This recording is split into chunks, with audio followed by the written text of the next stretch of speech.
She's so sweet. I talked to her today too. I talked to her. Yeah, I know you're. The Hoover Board of Education meeting is now called to order.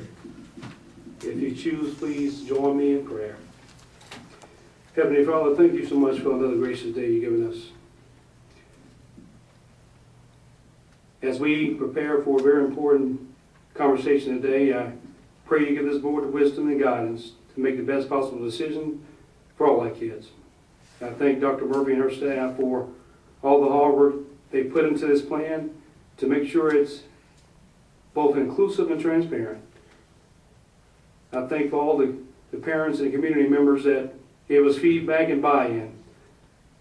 They collaborated with this plan to make sure we have it where we have it today.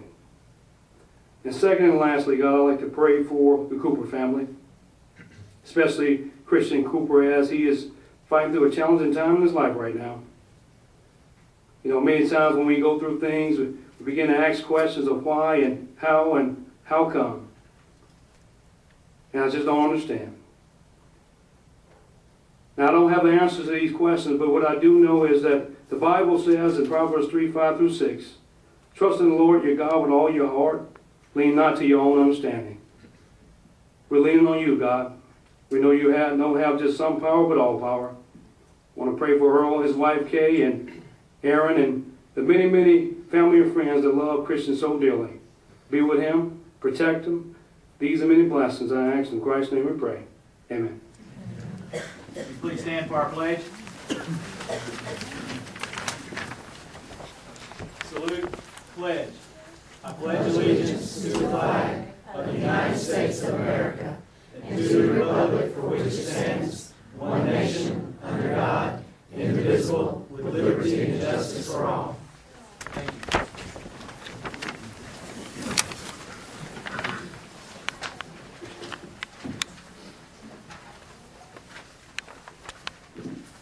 We have before us the agenda for today's board meeting. Do I have a motion to approve? So moved. Do you have a second? Second. All in favor say aye. Aye. All opposed. The agenda has been adopted. At this time, I would like to hand it over to Dr. Murphy to present the proposed plan. Do we need to move it all? No, you're good. Okay.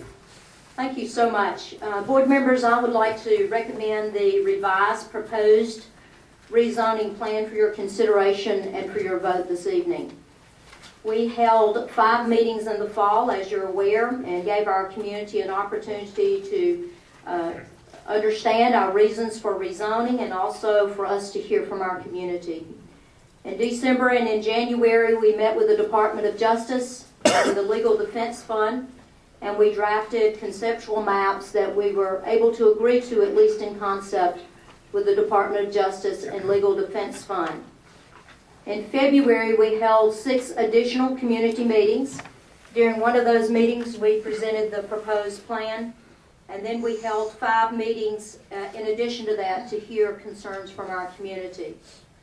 We shared all of the community's concerns with the Department of Justice and with the Legal Defense Fund on February the 25th. And we revised the rezoning plan based on our community's input.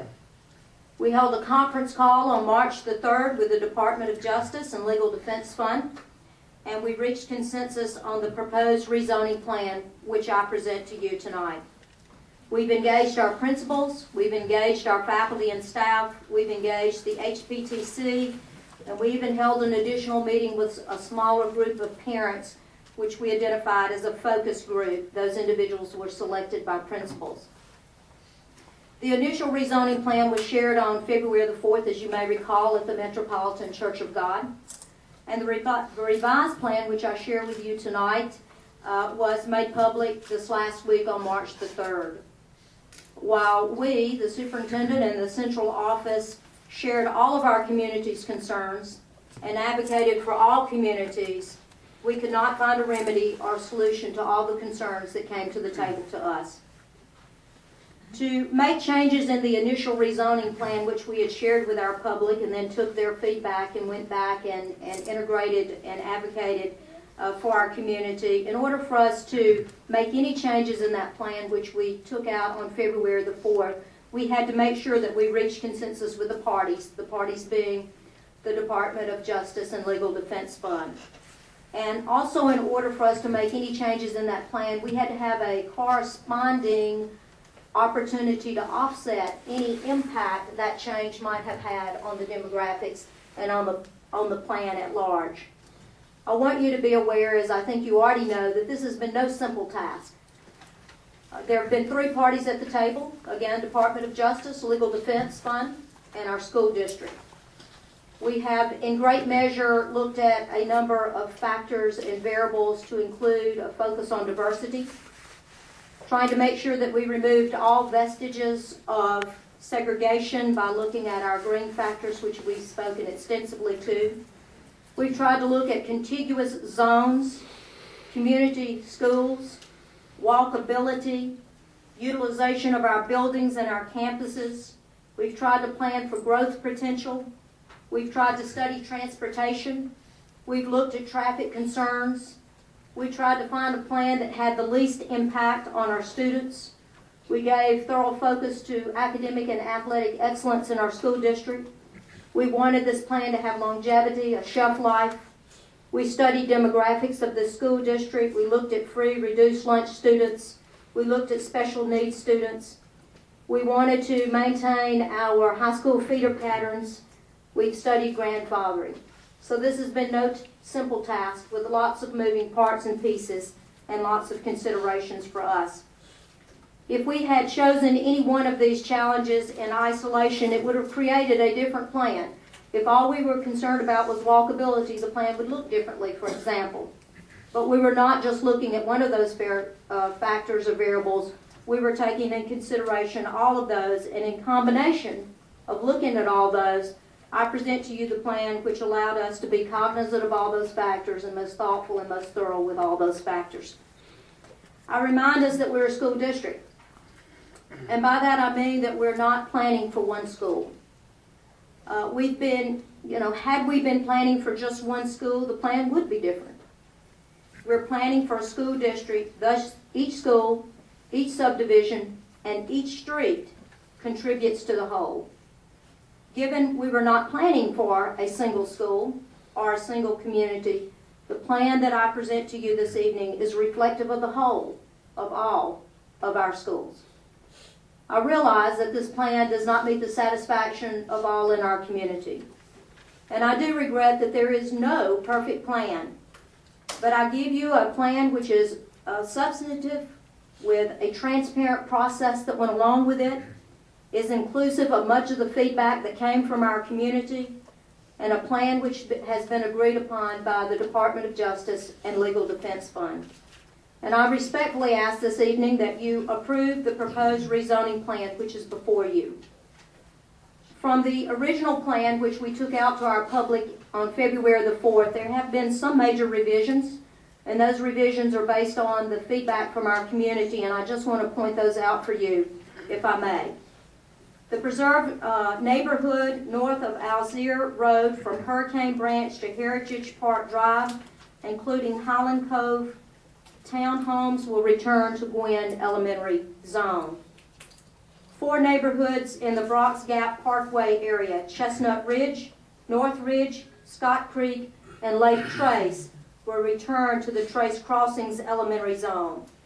The Ridge Crossings apartment complex will be zoned to Trace Crossings Elementary instead of South Shades Crest Elementary and Brock's Gap Intermediate.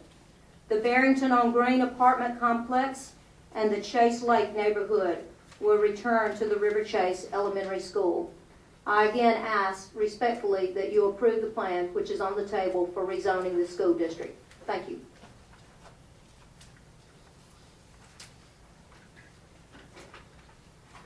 Thank you, Dr. Murphy. At this present time, we will have public participation.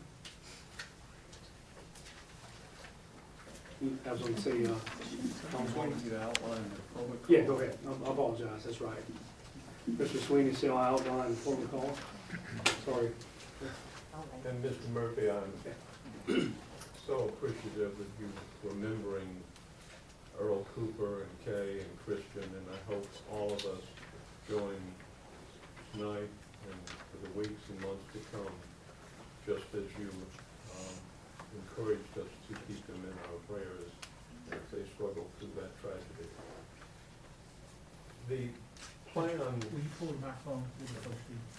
the plan that Dr. Murphy has just recommended for your consideration is the product of 2.5 years of work, beginning in the summer of 2013 and proceeding through that fall and all of the next year with multiple meetings between the parties to the litigation, the Legal Defense Fund and the Department of Justice, multiple community meetings with Andy Craig and members of the public, and then in the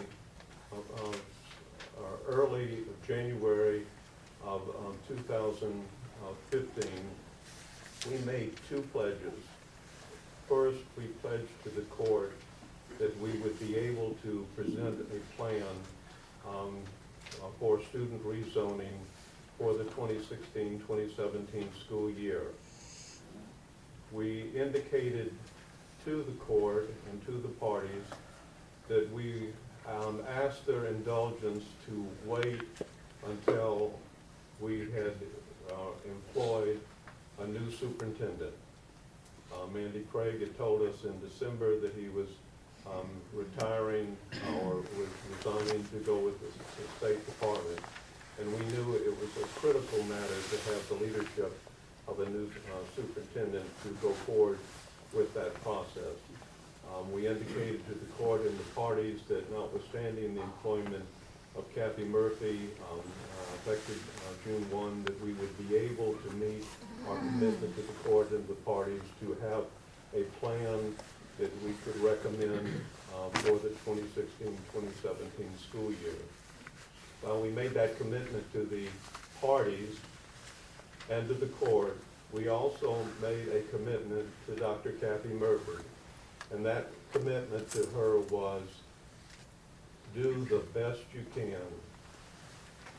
We indicated that we knew that it was a collaborative process, that it was a process in litigation, that it would take multiple meetings to come up with the best plan under the circumstances.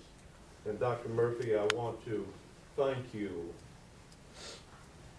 for the dynamic focus, dedication you have brought to this. You didn't ask for it. You came to it knowing you would shoulder this burden, and thanking you, members of the staff, for the hundreds of hours that this has entailed, multiple late nights putting together revisions, looking at every email, every letter, considering exhibits to share with the Justice Department and Legal Defense Fund so all of the concerns of the public would be taken into consideration. To you members of the board, I doubt anybody here tonight knows how much time you've had to spend. They saw you at the 6 community meetings, but they don't know how many letters you've read, how many emails you've digested, how much time you've spent seeing community members every place you've gone for the last 6 months or so. I thank you for that time that you've spent on this. But what that has done is has enabled you to do 2 things. One, to show this public just how earnest and important this matter is to you, for you to invest all that time and attention. And 2, to be very enlightened about the process that led to this. Why we had to track a process with the parties to the litigation, how we had to track the court expectations, and how we had to collaborate in order to bring this in a plan to you in time for, if it's approved, for it to be implemented. I'd like to share just 3 things as before getting to the protocol to let you know that, or let to share with the public what I think you know. And maybe I should digress just one more thing. At the end of the meeting that we had last Thursday, where the Department of Justice and Legal Defense Fund had heard the mitigation factors that were so important for the staff to bring to their attention based on all the community meetings, and where all of the details were worked out for the plan that's before you. Each of the parties commented that they had never worked in a unitary status matter with people so dedicated and so professional as Kathy Murphy and her staff. Never. And these are people that have been in litigation around the country for years and years and years. And I think that's high praise for what they said to us. The three matters I think it's important to share with the public as they come to the podium are these, and that is what I think you board members know well, what the plan entails, what this plan entails in all of its mitigation. Two, how the plan has evolved, including the mitigation adjustments after the community meetings, and why it is time for the board to act on a student rezoning plan. We've gone over that in community meetings, we've gone over that with board meetings. What remains to be discussed tonight are the facts concerning the revisions that have taken place, and whether those facts of a complicated matter have been adjusted in a way that you members of the board are comfortable believing that Dr. Murphy and the staff have brought you the best possible plan under the circumstances. So with that backdrop of what I think this board knows, but would like to hear from the public, I'd like to read the protocol that has applied by this board to multiple public participations, and which I've read at many meetings for you. The purpose of a public hearing is for the board to listen carefully to the verbal expressions of you who are here tonight, your facts, information, positions, and opinions. Public hearings are designed to give citizens an opportunity to influence the process. Public hearings are not questions and answer sessions or debates.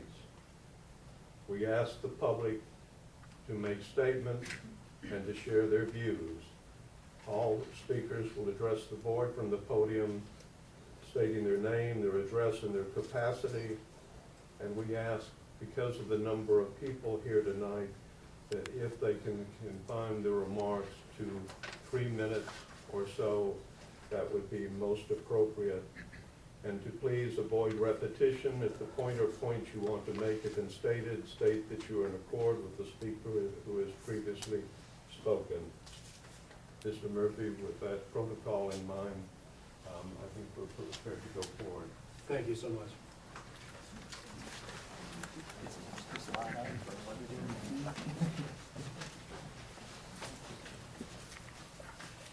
My name is Tricia Crane. I am on Thornton Drive, and I'm here in my capacity as a community activist.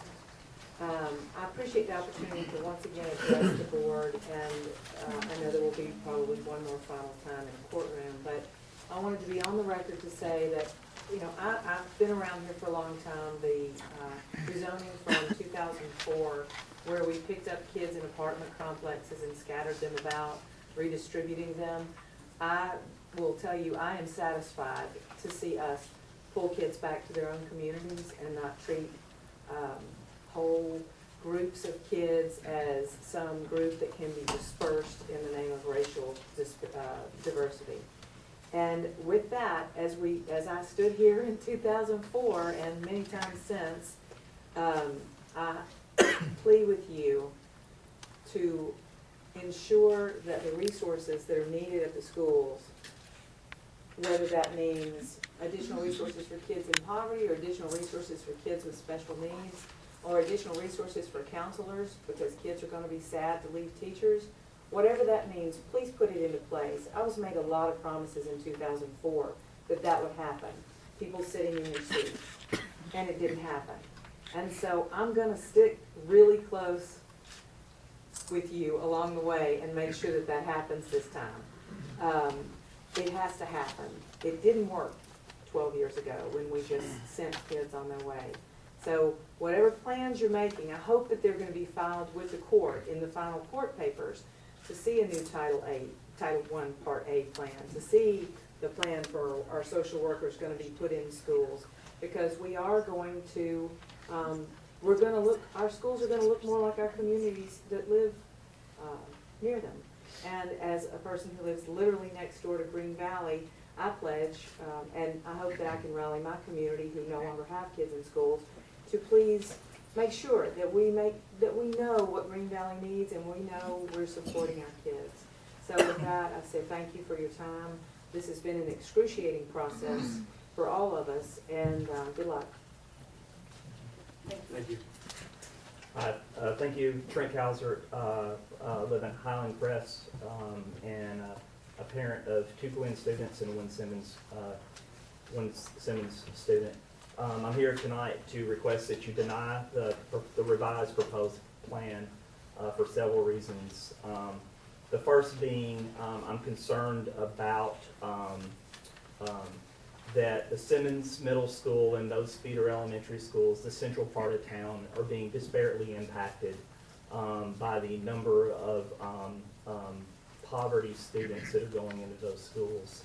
I'm afraid very similar to what happened at Trace Crossings, is those students, as the test scores come out, that we will over time see the values, the parents as they move in, they're going to be looking at the test scores. We all know Zillow, everybody has them out there. They're going to look at them. We're going to see a migration to the east and the west parts of town where those several elementary schools do not have the poverty rates. Over time, we're going to see, and those who are not in poverty and have the money and the resources, they may even move out of the central part of Hoover and move into the eastern and western parts of town. So we'll end up with, you know, a kind of the center of the city, where, you know, you have higher poverty rates, very low test scores, reputations of bad schools. We'll have really good schools in the east and west parts of town, and you know, and then that's just not a good situation. We really need to look and make sure that we can that each school can share the burden. And in similar cases, along, you know, also the minority rates are being, you know, a lot of minorities are being pushed to the center, and then, you know, it's the white only in the east and western parts of town. You know, that just doesn't seem, it's almost like a segregation instead of a desegregation. It just doesn't seem to flow with the spirit of the desegregation, the original desegregation case. So that's a big concern. It's the quality of the schools. I mean, that's really the most important aspect.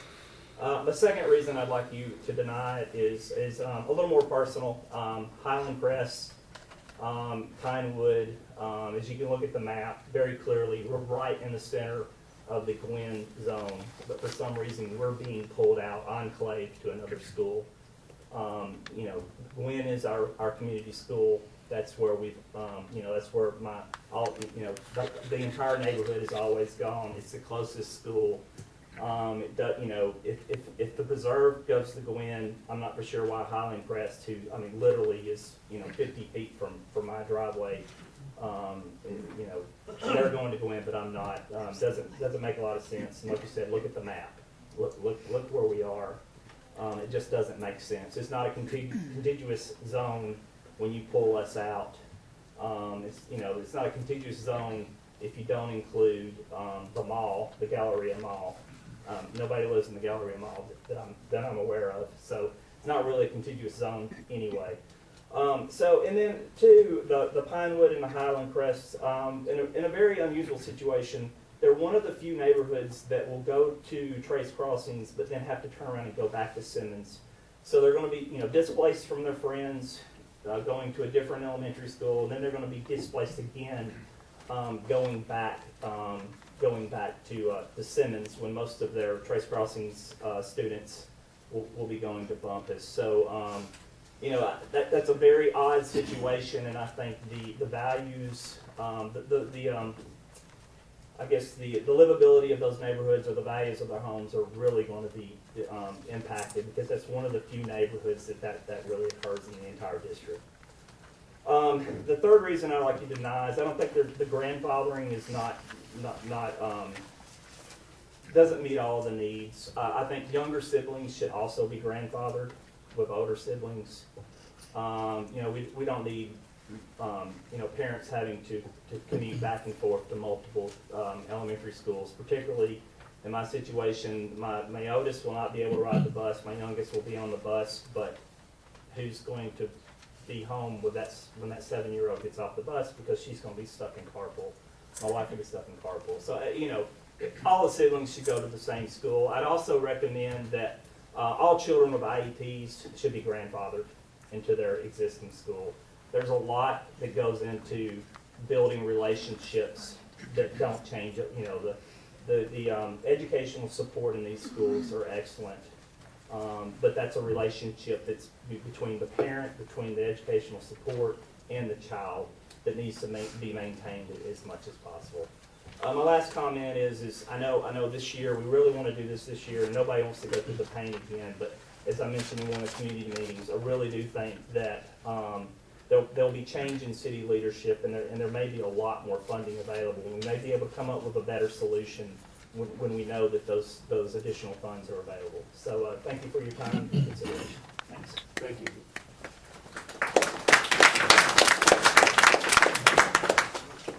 Hi there. I'm Shay Maple. I live in Highland Crest. I have 2 children that go to Gwen. My husband and I have lived in Highland Crest for 11 years.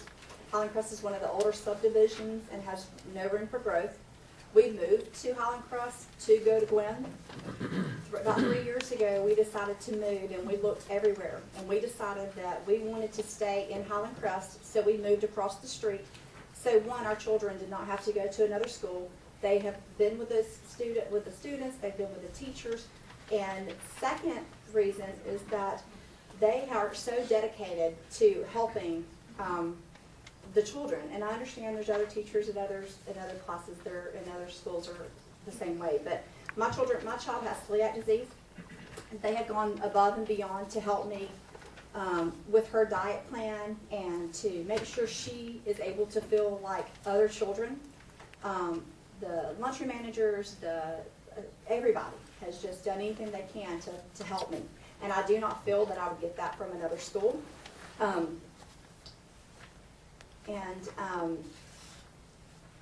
Also, we wanted to make sure that when our children did the bus routes, that our bus routes wouldn't change. So when we first heard that the buses may be taken away, but then a fee for service, we made changes to adjust. I started a new job that would allow me to get off at 2 o'clock to be at school in time to pick up my children. And from school, or on the days that they could walk home, and I would be there. The bus issues dropped, and at that point in time, there were no discussion that we're aware of to rezone Highland Crest. And I'm not sure if you're aware of this or not, but some of the new houses that are in for the reserve actually are in Highland Crest backyard. So part of it is in our backyard. There's also a sidewalk that we use to walk to the preserve and to walk to Gwen on very nice days. My husband works at the Gallery of Towers, so he leaves our house at Highland Crest, goes through the preserve to take our children to Gwen, because the preserve does into Gwen. He leaves Gwen, uses the new bridge overpass, and is at work by 7:30, because that's the time he is supposed to be there. If we were to have to go to Trace Crossings, that would take him so much longer to get to work, therefore having to adjust our schedules again. And he literally can get to work from our house to drop them off within like 15 minutes. If you sent us to Trace Crossings, we're going to have to add at least 30 to 45 minutes to that due to the traffic patterns. So this is the reason I'm asking you to please deny the revised rezoning plan, or at least grandfather those that are currently going to Gwen. In 2 years, my oldest will be at Simmons and my youngest will be with this plan at Trace Crossings. So that means that my husband will have to decide who he wants to take to school first. So one of them's going to be really late and one of them's going to be really early, and then he's still not going to be at work at 7:30. And then in the afternoons, I would have to figure out who's more important to pick up first. My youngest that's at Trace Crossings or my oldest that's at Simmons. And since that's impossible to be at two places at one time, it's going to be very hard on us to do that. And parents should not have to have children attend in different elementary schools or middle schools when they're so close together, and they are our community school as well. Just because the preserve is right there in Dead Ends, we are right there with the preserve as well, and you can see that from the map. The neighborhoods of Highland Crest, Pinewood, and Birch Street were not included in the revised plan. I do not believe that they were included in the plan. And our neighborhoods are separated from Trace Crossings by major highways and interstates. And we would have to go around the Galleria and past traffic and stuff like that at sometimes to get from one school to the next. So I'm just asking that you please look at Highland Crest and some of the other areas right there, and traffic issues are going to increase dramatically, and students will be traveling away from the community school. Many walkers, such as my children that do walk sometimes, will now have to carpool or be bused to further schools.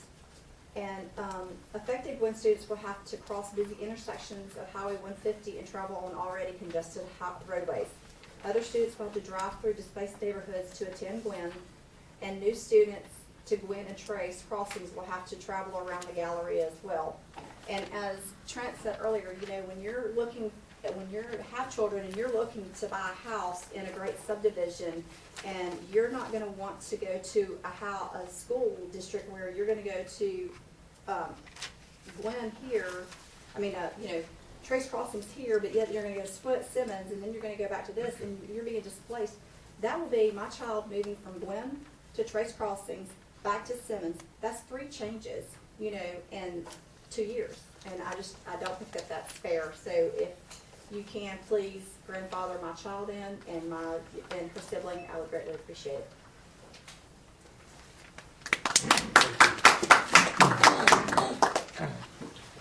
My name is Robin Schultz. I live on Albemarle Drive, and I'm representing the Quail Run community. Before I start, I'd like to give a couple of thank yous. Mr. Murphy, thank you for the invitation. It's the first one we've had in this room since 2009. Thank you very much. Dr. Murphy, I can't think of anybody that we'd rather have driving this particular issue than you. It has been run in a first-class method. 3 things you talked about. You talked about several things, but 3 things that came to mind when it came to to this particular issue is community schools, walkability, and traffic. Quail Run community is being moved from River Chase to Rocky Ridge. I've heard nothing but good things about Rocky Ridge Elementary. There's no question that it is one of the top schools in the Hoover system. However, it is also 3 times as far as River Chase Elementary is. So as far as a community school, it probably wouldn't qualify as that. Walkability, can't walk 10 miles. Traffic, they're dealing with morning traffic on 65 and 459. So those 3 things are an issue there. I understand, and the community understands, that changing this is going to be pretty much not going to happen. However, all of you received a letter an email from me last night asking for that particular community to be grandfathered back to River Chase. The existing students go to River Chase. New students would go to Rocky Ridge, and it is up to the parents to get them there. There is no transportation provided by Hoover City Schools. Parents are responsible for it. If they want to go stay at River Chase, they have that option. If they don't, they go to the new school. I think that could apply to all of the changes that are taking place. It's not something that the school should be responsible for as far as getting there, but it should be an option for those kids that would like to have the community schools, the walkability, and the traffic. Thank you very much. Thank you.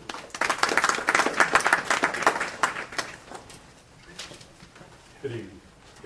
I'm Ray Fairclough. I live in Highland Crest, and I'm in a little different situation, coming from a little different place than my neighbors who've spoken already this evening. Highland Crest is a mature subdivision. It's a little over 25 years old. It's really two subdivisions, have totally separate boards and everything. There's the so-called estate side, which is 127 homes. Okay, we're 25 years old. The Preserve, which is our next door neighbor, our subdivisions, as Shay mentioned, has a sidewalk that connects the two subdivisions, so the residents of both subdivisions walk through each other's subdivisions on a regular basis. We're on a little spit of land that is bordered on Alcere Road on one side, Sulphur Springs on another, the Moss Rock Preserve on another, and the Preserve subdivision. As I said, and as was said before, some of the homes in Highland Crest share a backyard with the Preserve homes. Before the homes were built in the Preserve, I could stand in my backyard and hit a 6-iron over through the woods, across Charing Cross, and into what is now the backyard of homes in the Preserve. So it's not like that we're a totally separate entity from the Preserve. I don't have children in Gwen or Sunday. I have grandchildren who are in other parts of the Hoover City school system. And I want to just take a moment to thank you for all of the hard work that you've put into this. The staff, the board members, I understand how hard this is. And I know how hard you've worked to get us to this point. And I understand what you're dealing with from a legal and governmental standpoint. The reason I know that is because I went through this in the late 80s and early 90s in Bessemer, Alabama. And I know where this can end up. Prince of Peace Catholic School has already expanded, and they've got a big piece of land available for additional expansion. If it gets bad, if things deteriorate, we're going to see more and more people take that option. I don't want to see that. I want to see our community held together, our community schools be a part of that. What I'd like to do today is very briefly appeal to your sense of fair play, common sense, and equity. Let me read a short excerpt from Birmingham News, Sunday, page A3. Under its current attendance zones, Hoover used non-contiguous enclaves or satellite areas to provide more diversity. The goal now is to achieve racial diversity by removing the enclaves or satellite areas and establishing contiguous zones. What fairness exists in separating Highland Crest from its natural neighbor, the Preserve? We're part of this one little sliver of land bordered by the Moss Rock Preserve, cut off by Sulphur Springs, by Alcere Road. How can you not consider that you're creating another satellite, another enclave, in order to meet your goal of achieving a formula? I appeal to you as a homeowner, as a taxpayer, as a parent of children in the school system. Please take this moment and consider what you're doing to us in Highland Crest. One little pocket. On my side of this road, 127 homes, totally developed out, no vacant lots, no further expansion. And one last point, we are a mature subdivision. Most of the, over 50% of the residents of Highland Crest are original settlers. We bought those homes in the early 90s, and we have stayed put. We have seen our children go to Gwen, go to Simmons, and go to Hoover High School. It's not a factor for me anymore, but it is for a few of my neighbors. A lot of our neighbors, over half of them, are our age. We're in the grandchild department now, and so it's not as pressing an issue, but we're getting to the point now where we're looking down the road. If we have to sell our homes and move into assisted living or move to a smaller home or whatever the case may be, what's going to happen to the value of our property? If people realize that, hey, my kid's going to be separated from their family by going from their friends by having to go to Trace Crossings, then back over to Simmons, when they're used to going to school with kids from Gwen directly into Simmons, then to Hoover High. You're breaking up a contiguous neighborhood in order to create another satellite, another enclave, in order for your equation to work. I ask, I beg that you please show a little equity and keep this small area of geography, this contiguous area, intact. Thank you very much. And I'll see you again.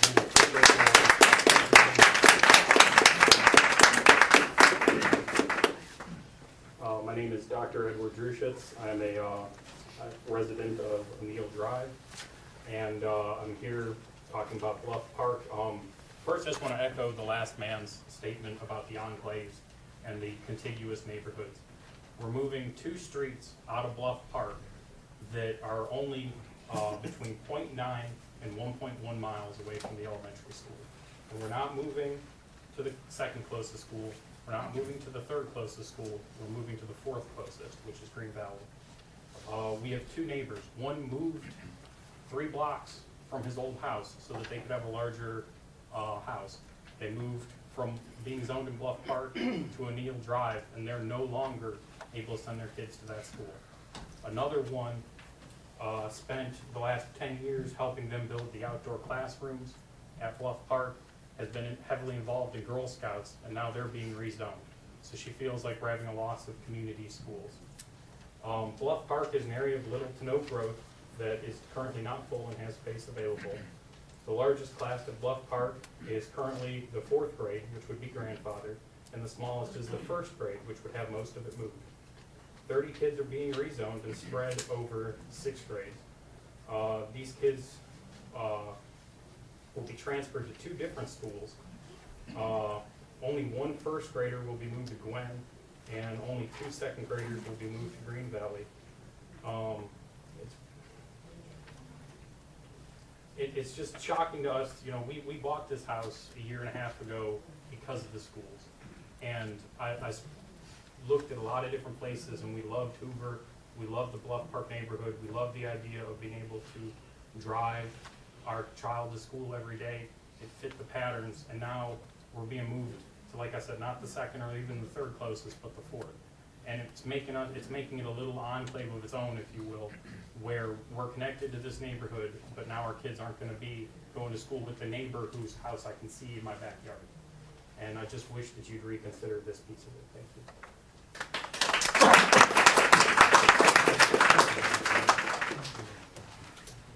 Good evening.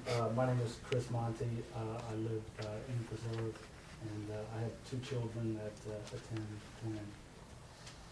My purpose in speaking to you tonight is to request that you vote no on the proposed rezoning plan that is being presented. And my request is made not because of what I see the plan doing, but because of what I see the plan not doing, and the level of uncertainty that exists as we move forward. And while I recognize that preparing this plan has involved an exhaustive effort, and that some of the things that I'm going to speak to you might not have been within the purview of resolving the plaintiff's concerns. These are things, pieces of information that I think if I were sitting in your seat, I would want to know before I voted to proceed with implementing this plan. So I'd like to point out some of the things that, from what I can see, are not part of the plan. And please bear in mind that as a member of the public, really all that we have right now to evaluate this plan is a map with an outdated street network and a spreadsheet. From my perspective, some of the things that I have not seen clearly conveyed through this process that would be important to me include the following. The proposed plan has not offered, insofar as I can see it, an overall vision or strategy or timeline for meeting the remaining green factors. As I see it, this is a process that is going to establish the legacy and reputation of Hoover City Schools for decades. And it seems to me that we ought to be pursuing this initial green factor within a larger, more comprehensive and aspirational framework. Through the process, it was not detailed to me why alternative and less disruptive student assignment strategies like a more robust intra-district transfer system or the use of magnet schools could not be applicable in this case. I have yet to see a detailed scope, schedule, or budget for the extensive capital improvements that are going to be required to modify a number of schools to accommodate their new student population. As I heard it in the community meetings, these projects include new playgrounds, locker rooms, lunch lines, bathrooms, furniture, fixtures, equipment, supplies, and even ingress-egress patterns. Without this detail, how can we as parents have any assurance that these modifications are going to be completed in an orderly and timely manner from August? The proposed plan has not detailed the significant faculty and administrator reassignment that will now be required, or how these proposed changes might be further impacted by the plaintiff's interest because faculty assignment is a subsequent green factor, or how these shifts will be completed in a timely manner by August. To my mind, the proposed plan is not reconciled why implementation of the student reassignment plan must be scheduled for this fall, even though Mr. Sweeney and the plaintiff's attorneys agreed in front of Judge Heikkila in February 2015 that attempting to implement any student assignment plan after January for the following school year would not be feasible. The proposed plan has not offered any detail or plan as to how Title I funding would be impacted or how the critical educational resources these funds provide might shift, despite dramatic changes in poverty levels at a number of schools. And unlike the speaker before me, I'm not really inclined to take these issues as a matter of faith. I think they ought to be detailed on the front end so that this plan does not become an exercise of ready, fire, aim for some of these important issues. The proposed plan has not provided any general vision or strategy for addressing the obvious high school capacity issues that remain on the table, or how these potential solutions might further impact the proposed student assignment plan at the elementary level that is being voted on today. The proposed plan has not demonstrated how the average bus distance of minority students has grown shorter, or to what level, despite this being a key component of the plaintiff's assertions. The proposed plan has not detailed the number of students that would be bused through double routes, and thus likely spend more time waiting at school or for a bus, despite a presumably shorter travel distance. The proposed plan has not detailed the number of students who live too close to their assigned schools to be eligible for busing, but require an exemption from the state to be bused due to having an unwalkable route. Nor has it been detailed the cost to bus these students once that exemption has been received, or if there is a contingency plan if this exemption is denied. The proposed plan has not detailed how the demographics of the incoming kindergarten class have been projected, despite significant errors in previous iterations that did not account for obvious demographic shifts from the current senior class and current kindergarten class. This error resulted in under-projecting the minority and poverty level percentages at several heavily impacted elementary schools. So while I concur that achieving unitary status is a laudable goal, of Hoover City Schools and certainly necessary. To my mind, the price of uncertainty and disruption that this proposed plan extracts from our students is too high. I don't believe that it provides a clear picture of what Hoover City Schools will become or what it aspires to be, despite the transformative nature of this process of achieving unitary status. A no vote tonight, to me, represents a mandate from you, the board, that we take a more comprehensive approach when formulating a student assignment plan that is presented to the court for its consideration. Thank you.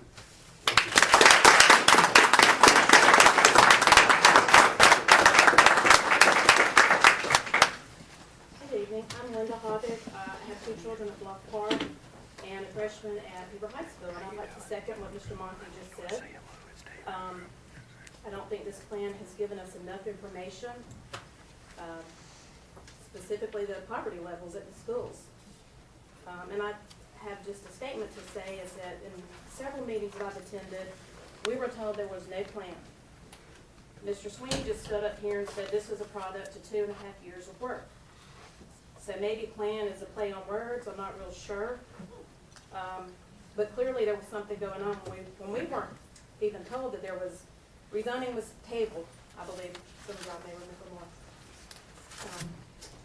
And I have just a couple of questions. Is there a document from the DOJ or the LDF acknowledging the support of the plan? Something signed? Mr. Murphy, as we indicated in the protocol, we'd be welcome to answer questions after the meeting. We ask the speakers to make statements and not ask questions.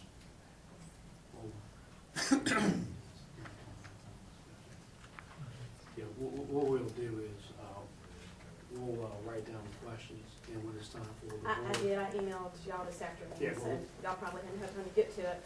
Let me make a statement. We'll write down the questions, and when it's time for the board to discuss, Okay. and we'll hopefully bring that up. Okay, well, my question is there a document signed by either the DOJ and or the LDF, and also the LDF acknowledging support of the plan?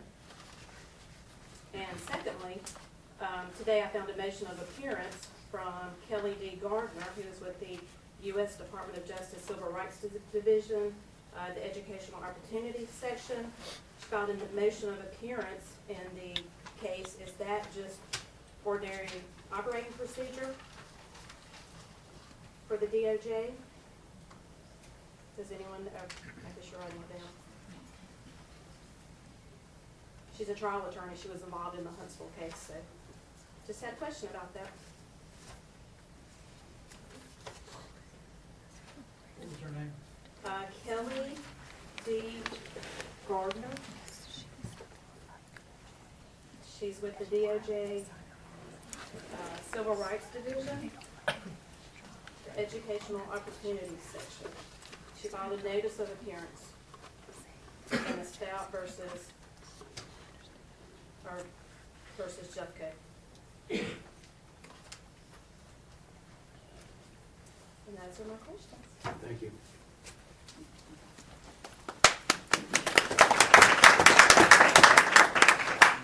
My name is Lori Westhoven, and I live on South Victoria Circle in Russet Woods. I currently have twin girls attending South Grace Crest in the 3rd grade, and one that will be entering Hoover High next year. I appreciate the work that Dr. Murphy and her team have put in and the many hours that have gone into this. But I ask that before you vote, you please consider the following points that I'm going to bring up. I will keep it brief. I emailed y'all and you have some of that, but I'll keep it brief on these points. One, the major concern that I have is the occupancy rates that are going to take place by splitting South Shades Crest into a K-2 and Brock's Gap into a 3-5 school. South Shades Crest, from the state ed spreadsheet that came out on the revised plan, will go to 54%. At a community meeting at Brock's Gap, it was asked whether the children that would be coming out of South Shades Crest that are currently in the 2nd and 3rd grade and will be feeding into Brock's Gap into the 3rd and 4th grade, whether those numbers were considered and pulled out. And the answer was no. They did not take those into consideration. If that is still the case, then I would say the 54% is even an overinflated number of occupancy rate. Also, at Brock's Gap, a 39% occupancy rate at a school. One of the concerns we've heard for a couple of years, and I know that's not the only thing with the rezoning, is the occupancy rate at Trace Crossings currently today. With these two rates, they will be at or below where Trace Crossings is today. And you were talking about creating 2 schools at those rates in lieu of the one you have today that we were trying to resolve. My major concern with the occupancy rates is funding and the resources. Currently, I can speak for South Shadecrest. My oldest went through there. Twins started there right as she came out, so I've been there for a number of years. The PTO funds about $20,000 a year back into those classrooms. That's a current K-4 school. If you split that school into 2 separate schools, there is no way that the PTO can raise that kind of fund to supplement the classrooms. So my major concern is where are the resources going to come from to educate my children and the other children of those 2 schools? Are they going to be afforded the same opportunities as other elementary schools that are going to be K-5? Because my understanding has always been that funding is based on numbers. If the numbers aren't there, they're not there, and the funds aren't there.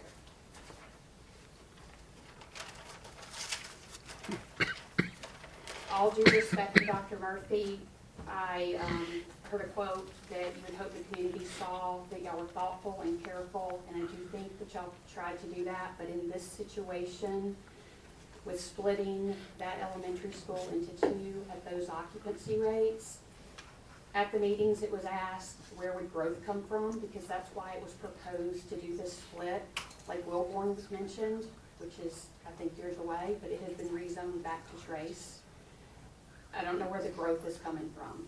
So that would be a question I would have, and they were not allowed to ask questions, so I'm going to put it as state that I would venture to say there's nowhere for growth to come from to get those occupancy rates up.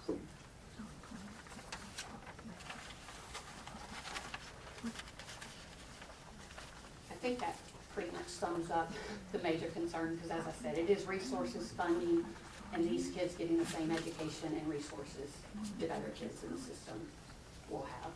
I thank y'all for your time. I thank you for the opportunity for allowing us to speak. Thank you.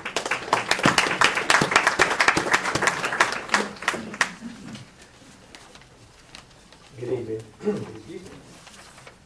My name is Emilio Cerisi. I am a 25-year resident of Bluff Park community. And just real quickly, where am I now? I lived for 24 years, a mile and a half from the school, just off Park Avenue. Last year, I moved to another street, a mile and a half from the school, called O'Neill Drive. Now, before I kind of get into a little bit of specifics, I do want to tell you, Dr. Murphy, and your whole team, I do appreciate the work you guys have done. I mean, it is obvious this is a huge undertaking. I would not want to take it upon myself at all. And I appreciate the fact that you have made some changes to the plan that, to me, as a layperson, made absolute sense. To me, it made sense to bring the preserve back to their community school. It made sense to put Trace Crossings neighborhood back with Trace. And it made sense to put Chase Lake back at River Chase, where they were a mile and a half or so. So you heard some good feedback from those communities. But I know that you also heard some good feedback with some factual points from some other communities as well. So, Bluff Park being one of them. Let me talk about the situation with O'Neill Drive. And I want to correct my neighbor, Dr. Drusich, real quick. It's not 2 streets that are being rezoned, Bluff Park, to Green Valley, excuse me. It's a street and a half. We are taking O'Neill Drive, which is about a mile long, and we're splitting, we're taking about 4/10 of it and sending those kids to Green Valley, while the remainder will remain at Bluff Park. So you're going to have a situation where you're going to have two houses right next to each other. One will go to Green Valley, one will go to Bluff Park. Now, I don't know if that situation has happened in other instances in other neighborhoods throughout this community as part of this plan, but that just seems a little unusual, dare to say. Dr. Drusich did mention that it is the fourth closest school.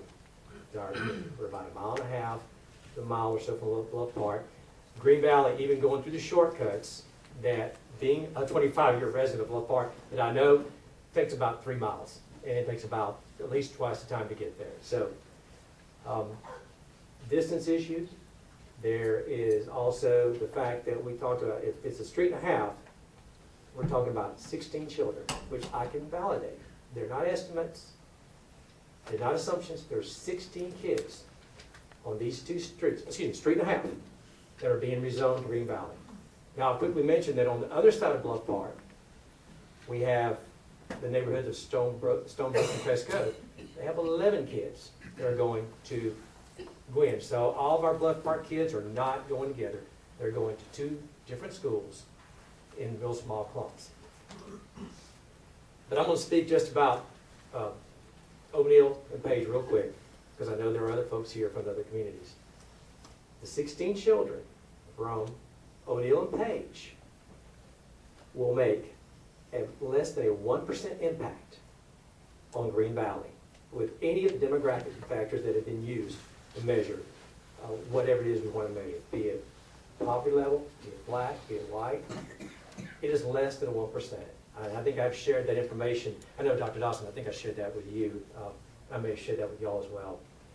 So, those points being put out there, the question did come, and I'm going to try my best to stay within protocol, but I can't promise it, is that knowing these issues and knowing the fact that what is happening if this plan continues to go as is, that there are many families who are basically their choice that they made to where they're sending kids to school is being taken away from them. And that is, I don't have to tell you that is one of the most important choices that a parent can make about their child. It's very personal. It's very financially invested. And so now we are having a situation where some families, a lot of families, are having that choice basically being taken away from them. So the question, I'll try to make it as a statement. I actually have 2. Throughout this last month, we have shared our concerns in open dialogue. And as y'all know, I appreciate y'all responding back to the emails I've sent. But I've sent this in email, and I've also asked this in person. What I think at the very least that the families that are being affected would love to know is why. Why did you take, and I can only use my example, but I know there are other communities that might ask the same question, like I've heard tonight from Highland Crest. In our case, why, what purpose is being served by taking a street and a half and moving them away from the school that they're the closest to and moving them elsewhere? I have asked that on more than one occasion, and I respectfully ask for an answer. At this point, if this plan goes forward as is, I think at the very least that those families affected should receive is some type of reason. Here is why. Here's the process that was taken to make this decision. And this is why we had to do this. Because right now, I'll be honest, we have not received that. And if we knew at least what the decision process was to take a small piece, a little carve out of our neighborhood and use it for the good of the whole, then it might not make it any less painful, but we might be able to understand it. So I implore you that if this is not going to be changed for these streets, that you provide a reason. So, Mr. Murphy, if you would mind putting that down as a question or statement, I'd appreciate that. Thank you. Lastly, what I'll say is, again, if this plan goes through as is, I would ask, as has been asked already on more than one occasion, that you please strongly consider giving those children and those families that are still in these neighborhoods that are being impacted the opportunity to be grandfathered. Understanding that people moving in going forward may be rezoned to a different school, but allow those children that started their careers, elementary careers, at certain schools, allow them to finish it out. It's not that many kids, whether it be Bluff Park or Highland Crest or any of the other neighborhoods. So, thank you for your time. Thank you.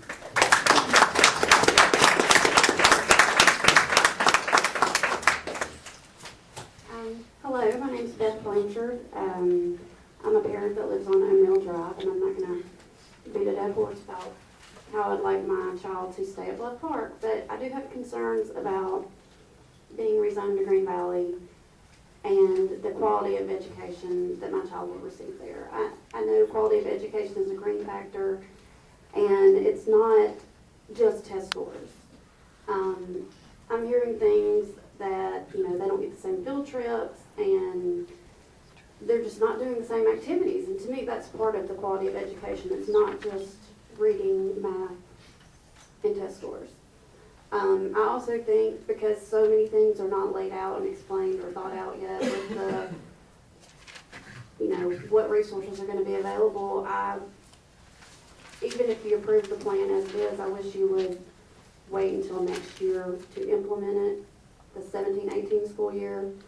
That gives parents that are not happy with the school they're being sent to a chance to move or go to a private school or just learn more about the school that they're being rezoned to, because, you know, when Trace had a bad reputation, it wasn't necessarily a bad school. It was the things people were scared of. If you, you know, give me a year to get to know things about Green Valley and you show me what you're going to do to make it a great school or to make me believe my child's going to get the same education there that she does at Bluff Park, then I'll be willing to go there.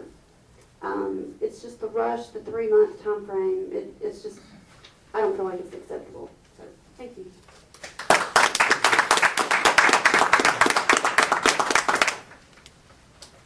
Hi, I'm Kevin Speed, live in Crest Cove. I have a 6-year-old daughter that goes to Bluff Park, and I'm also the Crest Cove Homeowners Association president. All the Bluff Parkers are in a row. First, I mean, we are a 33-home neighborhood, built 1994 zone for Bluff Park since its inception, and we were the last street in. And as of Thursday, we're the last street out. So we currently have 5 kids affected, including my daughter. My daughter is the only girl being moved from Bluff Park to Gwen. How is that possible that you would move one girl from one school to another? Also, we have we have 4 boys, and they're in the same boat. Mr. Murphy, can I come around the podium and point something on the map? Crest Cove is right here, and we are landlocked on Shades Crest Road and Sulphur Springs. Cul-de-sac, not going anywhere, can't grow anymore. I suspect the only reason that we're included is because it makes the Gwen district look a little bit better with us in there. The question is it worth it? Is it worth it moving 5 kids to make a zone look a little bit better?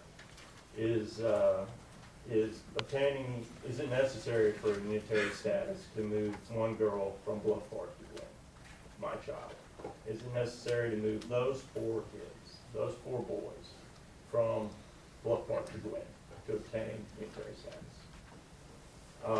Also, I concur with Emilio's comments, and I concur with all the other Bluff Park speakers and practically everybody else who's spoken tonight.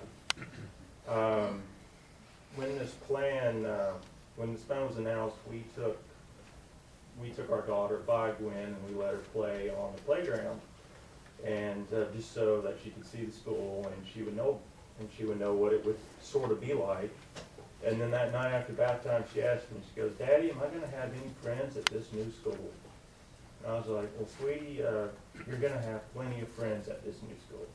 And I mean, I'm assuming she's resilient and she's gonna get to know new people. She's gonna make new friends, but she's gonna go in there knowing nobody. And to include all 5 kids in this plan, it's unnecessary, it's unneeded, and it's just not good for our families and for our community. With that, I hope that you would, as Emilio said, give us the option to grandfather our kids in and stay in Bluff Park, and or vote no on this plan. This is, I mean, I know y'all have worked extremely hard on it, and I know it's been a ton of time, but this can't be your best plan. It just can't be. And you just can't convince me of that fact, that this is your best plan. And in any event, I yield the balance of my time. Thank you for listening. Thank you for your time.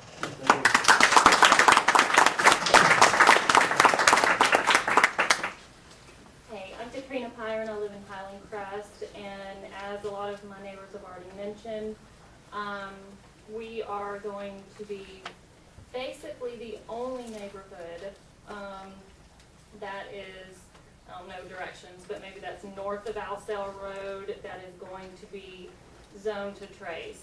We, again, have a sidewalk that goes directly to the preserve. We have neighbors that we can throw stuff at their window in the preserve and touch them. I understand that rezoning has to be done, but at this point, I think you hear a lot of parents asking for grandfathering at this point, because we realize we're down to the wire here, and we have to get a plan for Hoover so that we can move forward and not keep dealing with this situation year after year. I understand we have to rip the Band-Aid off and do it at some point, but you've got to understand that we as parents and families have made these decisions as best we can for our children, and we're having that choice taken away from us. I myself bought a house in Highland Crest a year and a half ago. We were in Russet Woods before that, and I know the traffic over there is a nightmare. I wanted a school, a neighborhood, and a school where I could foreseeably drop my children off at school and still get to work at a normal time without wanting to pull my hair out. And that is what Gwen is. That's what the whole point of the flyover at the Galleria has created for us as an area. It's a wonderful thing. And now I'm going to see the silver lining. My daughter's 4th grade. She'll be grandfathered. Wonderful. She'll get to stay with her friends. But my son starts kindergarten in the fall. I have no idea where he's going right now. It could be Trace, and I can come to terms with that. But at the same time, we choose to do carpool. I drop my daughter off. I don't know how in the world I'm going to get both of them dropped off to elementary school at 7:45 when the 2 schools are 5 miles apart at least. And I know the traffic on Trace Crossings Parkway as well, because I have been going to Covenant Classic Daycare on Trace Parkway for 10 years. And I've been almost killed jumping across that median many times. And I know what the traffic is like down there, and it's not going to be easy. In addition to that, we're a two working parent family. We don't get off work and go pick up from carpool. We're not at home for the bus to deliver. We count on Granny to pick up. And there's no way again that she can be at 2 schools 5 or 6 miles apart to pick up at carpool. There's no way that she can do that.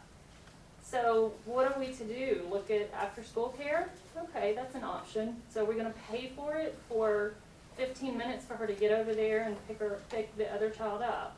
It just doesn't make sense. So, like I said, at the end of the day, Highland Crest is a built-out neighborhood.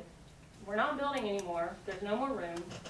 We're the only neighborhood that is north of Alcere that is going to be rezoned. And if this proposal is not rejected, at least ask for grandfathering for our children. That's a desperate move at this point, because rejecting the plan in full would probably be better, but if that's the least you can do for us. Thank you. Thank you.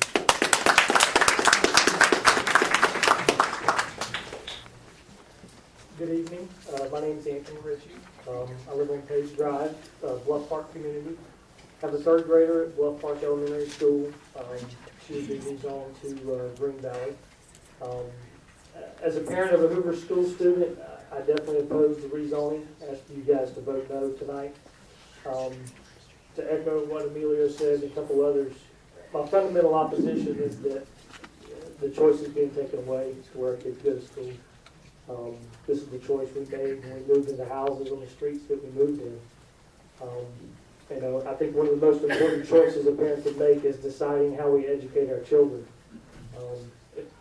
This is not a long quote, if I may share it. This is a direct quote from the U.S. Department of Education's document, Choosing a School for Your Child. Quote, parents can exercise choice in many ways. The most common way may be choosing where to live based on the public school district or neighborhood schools. No one cares more about your child's welfare than you do. No one else will be more careful to see your child is well educated and well treated in school. You know your child's personality, strengths, and weaknesses. You know the interests that light up your child's eyes. Choosing your child's school carefully is an important way you can help your child achieve all that he or she can be. This is a head and heart decision. Don't be afraid to heed your own informed and intuitive wisdom. And this again was a quote from the Department of Education. And with all due respect, time and effort you guys have put into this, I agree with the gentleman earlier. I think there must be a better way. There's got to be another option. And if given more time and more parental involvement, I think we could come up with a better option. However, if rezoning is the choice, I would also be for grandfathering. Grandfathering any current resident, and then the new residents would at least know when they moved in what school system they would be in. That's it. Thank you for your time.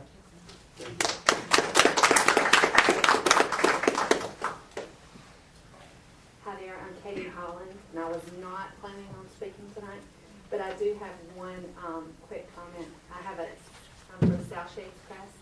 I have a kindergartner and a second grader. And just a couple questions to write down, I guess. At one of the meetings, it was mentioned that Brock's Gap would be needed in the near future for a middle school. Do we have a time frame for when Brock's Gap would be needed for a middle school?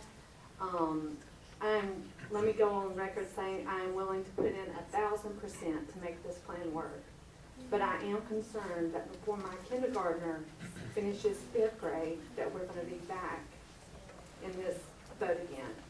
And then my second question is, if the projections are correct, we could possibly all of us fit in South Shades Crest together. We would be at max capacity. But if we see that our numbers are lower,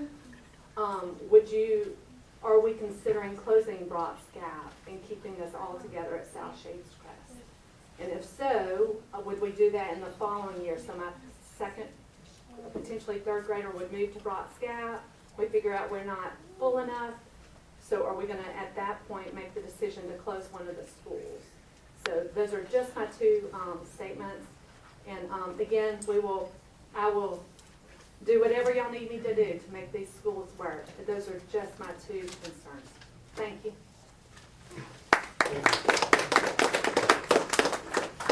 Hi, my name is Jenny Sutton. I live on Avalon Drive, and Highland Crest is well represented. I just wanted to make sure that someone was speaking up for the Birch Tree and Pinewood neighborhoods where I live.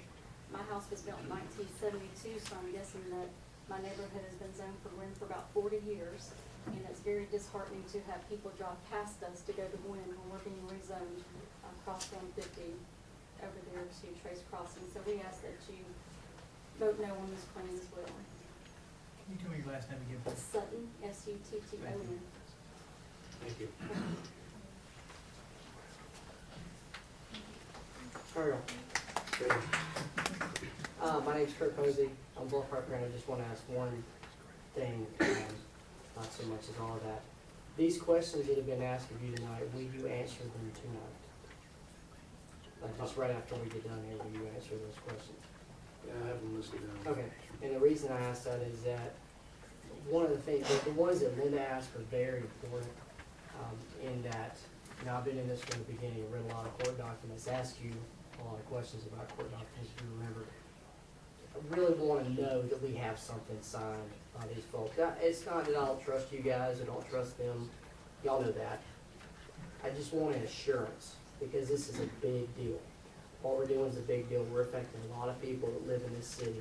We're asking a lot of people to do something quickly without a lot of lead time. Now, I know we've been working on it 2.5 years. I understand that. I've been talking to you guys about it for 2.5 years. But some of these people may want to change to private school. They may want to look at moving, things like that. We're asking them to do that in a short amount of time. So please answer that question.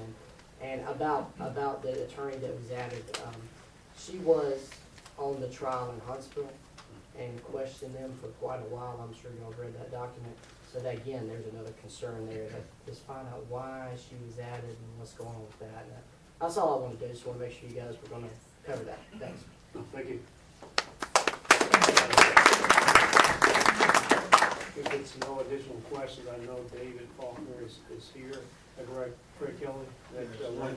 David, did you want to speak to the public? Is that correct? David, lay out some information on the legislature. I know time's going along, but we appreciate you being in your support. You're obviously number one for education in our state and our district. So thank you for being here. Well, appreciate it. And we've got that, just to, you know, the Education Trust Fund, hadn't had a chance to talk to Kathy yet, but the Education Trust Fund budget should be up in the House tomorrow. I think our superintendents, from the ones I've heard from, are very, very pleased and happy with the budget. And Kathy, I'm glad to see you, or we haven't talked yet. So that is good. It's a lot of increased. I don't have all the talking points with me, but and it hasn't even passed the House yet, and it's got to go to the Senate. But I think it's a good budget from all the superintendents I'm hearing from in my district. It looks like it's going to be a good budget that y'all are pleased with, and obviously education, as Craig said, is very, very important to me. It's one of my top priorities down there. I'm always fighting for Hoover and the other school systems that I represent, and also teacher pay raise for our teachers. It's long overdue, and you will see a teacher pay raise in the budget to give them a pay raise, so that's coming. And recently had the opportunity, and thank you, I toured the Hoover school system, toured an elementary school, a middle school, and your high school, and frankly, I was really blown away. The technology that you have in Hoover, frankly, surpasses the other schools I represent in this state. I was very, very impressed with your principals, your superintendent and your principals and your teachers went through those schools and saw programs that are going on in Hoover school system. It was very, very impressive. And it gave me a lot of insight as far as some legislation that someone has proposed in the State House that, frankly, I'm opposed to. And I know that this school board and Kathy is opposed to, as well as a lot of other teachers in these other systems. So we'll be on the lookout for that legislation if it comes down to the House. It started up in the Senate. But I just want to throw that in. I toured those schools, and it was great. I mean, we went around to 3 different schools and sat in on classes and talked to teachers and principals. And I believe that lady right there I was very impressed with. Yes, and I'm sorry. Yes, ma'am. Yes, ma'am. I'm sorry I forgot your name. But it really just showed the passion of your teachers for these kids and their principals and what y'all are doing in your school system. So I compliment this board, and Kathy, I compliment you, Dr. Murphy. It was impressive. People who are really into getting these kids a good education. And it was neat to see. It really was. So thanks. Thank you. Thank you, Debbie. The event that we're talking about has been Dr. Tony Weiss came to do it. Innovation in our schools. You want to Yes. comment on that? It was a terrific visit. David, we're so grateful that you came and spent that time with us. You could go to any of our schools in Hoover, you happen to see 3 of them, but what outstanding work goes on in all of our schools. Lots of great leaders, excellent teachers, and so we're proud and glad that you had time to share with us. Dr. Bice's Innovation Schools was the event, and had lots of folks visiting with us. Thank you. So we'll move on to our action item, vote on proposed rezoning plan. I'll just start off because we had a couple of comments. I think that Mr. Sweeney, this is getting back to the conversation with the DOJ and LDF as far as determining if we have any signed documentation, or how does that necessarily fit in? We have verbal commitments from them, we have communication from them, and we will prepare a joint request for a status conference in the next day or so to present to Judge Hackelot, indicating that there was an agreement that was acceptable to the Hoover administration and the Department of Justice and Legal Defense Fund. And if it depends on what your vote is tonight, on what the representation will be concerning the Hoover Board.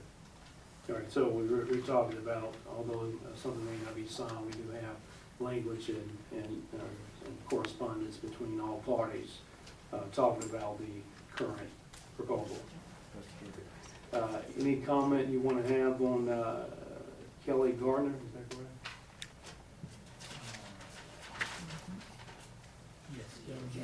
With the DOJ? Kelly Gardner is someone that I work with in a number of matters, including a pending matter right now with the Randolph County Board. I communicated twice with her this afternoon concerning Randolph County. They often have additional trial lawyers depending on when a court sets a trial date. And I don't know if Natani Singleton might have a conflict, or whether they just wanted additional resources to be involved, but we have had no indication from Natani Singleton or the Department of Justice that anything untoward or surprising has developed since we had our conference on Thursday. And actually have had a number of correspondences today with Natani Singleton. There's another comment we'll talk about. We talked a lot about grandfathering, and we talked about that several times during our 615 meeting, if you include the initial one. I think the comment that continues to come about is if I have a child that's currently at one elementary school and I have a younger one, would that younger one also be grandfathered in? Or if I have a child who's in school, can that child be grandfathered in and then transition to that middle school feeder pattern? I don't know how you want to talk about that. Again, we've talked about this sometime before. Right. And I think there's some history that I may have some of my staff share, but let me just remind you what is in this proposal is that rising high schoolers, current 8th graders through 11th graders may remain at their high school if they choose under grandfathering. Any child who has 1 year remaining at his or her current school may remain at that school if they choose. That would be specifically our 1st grade, 4th grade, and 7th graders. Grandfathering in lower grades, 1st, 4th, and 7th would be for 1 year only, so it's a 1 year grandfathering. Younger siblings who have more than 1 year of school at a specific campus will not be grandfathered. New enrollees to the system this fall will go to the newly zoned school with no grandfathering available to them. Families who choose grandfathering will not be eligible for transportation unless it's a matter of safety and equity. And there will be a deadline for choosing whether to be grandfathered at a school so that our district can make decisions about staffing our campuses according to those decisions. I do know that there is at least one occasion, and we had some conversation about this today, where our school district tried to give, or did give, thought to allowing siblings to be grandfathered. And I forget who shared that history. Ron, was that you that shared a former occasion where we did grandfathering and how difficult and complex that was to monitor and manage and track and some of those implications? Exactly, it was. Ron, you can, do you mind? Okay, sure. Thank you. That was done in the Deer Valley area, and it's still actually underway, I believe, for a few families. And it, so can it be done? Technically, it can, but the challenge then becomes, where do you get the results of the plan? Where do you get the, in terms of the changes that the plan is intended to create? At what point are we representing to the plaintiffs that the changes have been made? Just becomes more difficult to achieve those goals. Dr. Murphy, if you, there was one other comment. At the conclusion of Thursday's meeting, we prepared a press release indicating that the Hoover administration, LDF, and Department of Justice had reached an understanding and agreement. That press release was submitted to the parties for their approval.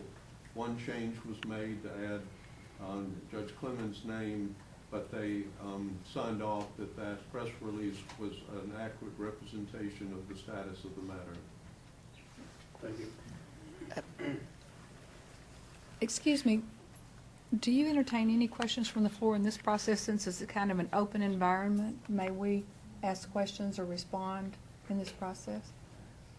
Well, we dedicated a But as the thoughts come up that trigger something or a comment, are we allowed to comment in you know, reply to that? I'm happy to step to the microphone. You have a particular question? I do. I would ask Dr. Murphy, when she says how difficult it is for the school system to administer those who are grandfathered, may I ask you if everybody understands how difficult it is for the parents to deal with what, as so many have said, people bought in a particular subdivision thinking that was the best for their family. Now their lives are turned upside down. How, in comparison, how much more complicated is it for the families economically, physically, and the children? You know, we've talked a lot about the mile-high things and all the different court cases and all that kind of thing. I tend to want to put my grandchildren's picture up here and remind everybody that we're talking about children. We're all parents here tonight talking about these very complicated issues.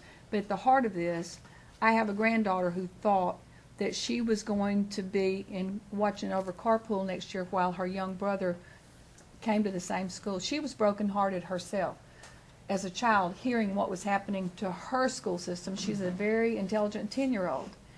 And she is very broken that she won't be there to make sure that he doesn't step into the curb, in front of a moving car. She wanted to be part of the safety patrol and be there.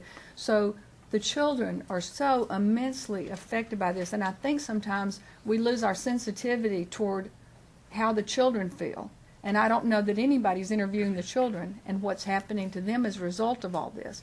And I have heard from so many of these meetings that so many of the people don't even want the changes. Those people who we seem to be trying to protect and make their life better, so many of the schools don't want to change and move to the other schools. And I wonder why we're in this fruit basket turnover. But that's all I have to say. I'm just looking at the human side and the children themselves. Well, thank you. And thank you. What I want to make sure I do is make sure we do everything decent in order. We set forward a public dialogue, and that was the way we'll communicate when we finish answering the questions. However, I do know Dr. Murphy and this and our staff do care about our students. Oh, sure. So I don't want to leave that out there to think that that's not the case, because that's never the case. So thank you for your comment, but we'll make sure we stay online. Okay, let me this be actually a few more. I'm not saying now. Okay, yeah, I won't call for a vote. I think we had some comments about, and this was asked before, Ross Gap, one day coming, turning to a middle school possibly. and also I think within the same line, is it feasible to only use one campus, South Shades Crest Elementary, versus having a split between South Shades Crest Elementary and Boss Gap? Just briefly, I know you talked about that. The Brock's Gap conversation specific to a middle school, there is no way to necessarily project or determine some time frame for will that school become a middle school or not. Again, there's no particular moratorium on growth and development. Much of the South Shades Crest Brock's Gap Intermediate School was designed to give us that opportunity for projected growth to the west side of our city. And so I know that there are some concerns about South Shades Crest being at 54% and Brock's Gap Intermediate School being at 39%.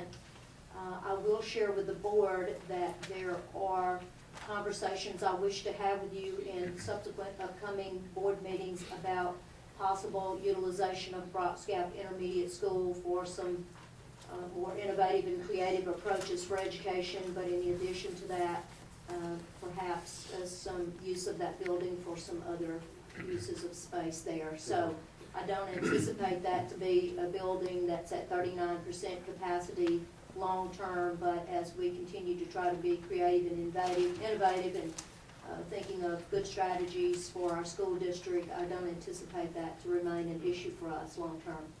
Thank you. And I think that's probably similar to Trace Crossing when having a K-4 program at Trace Crossings. Not saying there'll be a K-4 program there, but utilizing it. One of the things that I would mention, I know that it's not meeting the satisfaction of many for the Trace Crossing School to split between Simmons and Bumpus. In this revised plan, we do have a situation that is better, where 50% of those students 50% of the students who are leaving Trace Crossings would be going to Bumpus and 50% to Simmons, a much more equitable or equal distribution of those students. So while that does not provide a complete solution or remedy to the concern of splitting Trace Crossings, going two different directions for middle school, it does give a more proportionate number of students going both directions. Thank you. And I'll follow up with my last question.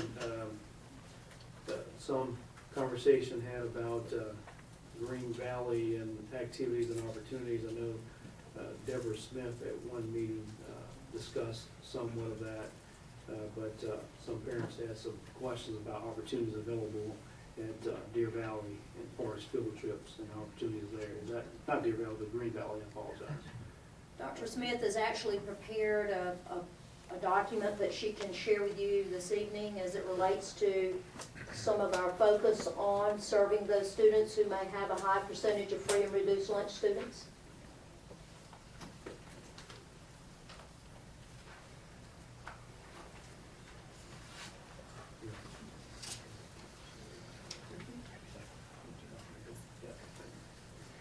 And we will post this information on the website following the meeting.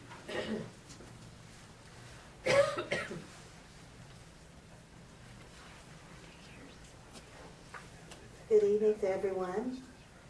As far as the field trip question, that is not something that I can address specifically. Those are building level decisions, and Mr. Singer and I are in conversations about that as far as what's going to happen next year.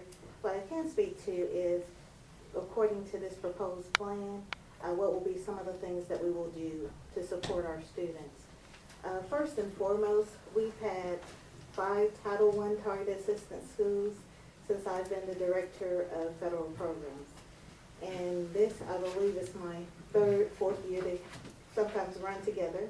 But currently we have Rocky Ridge, Green Valley, Trace Crossings, Gwen, and Shades Mountain. Most parents really don't know that their school is a Title I targeted assistance school unless their students participating in the program. So we have had probably targeted assistance schools as long as I've been in the district, and I've been here 11 years. The funds are allocated based on free and reduced lunch numbers. that is not necessarily the same thing as poverty.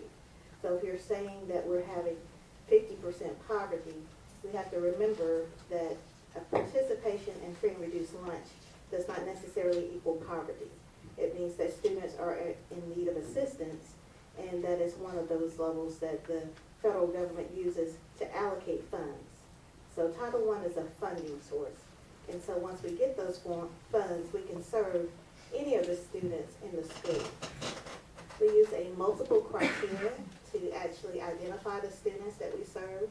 And so all the students that receive Title I services are not actually participating in the National School Lunch Program.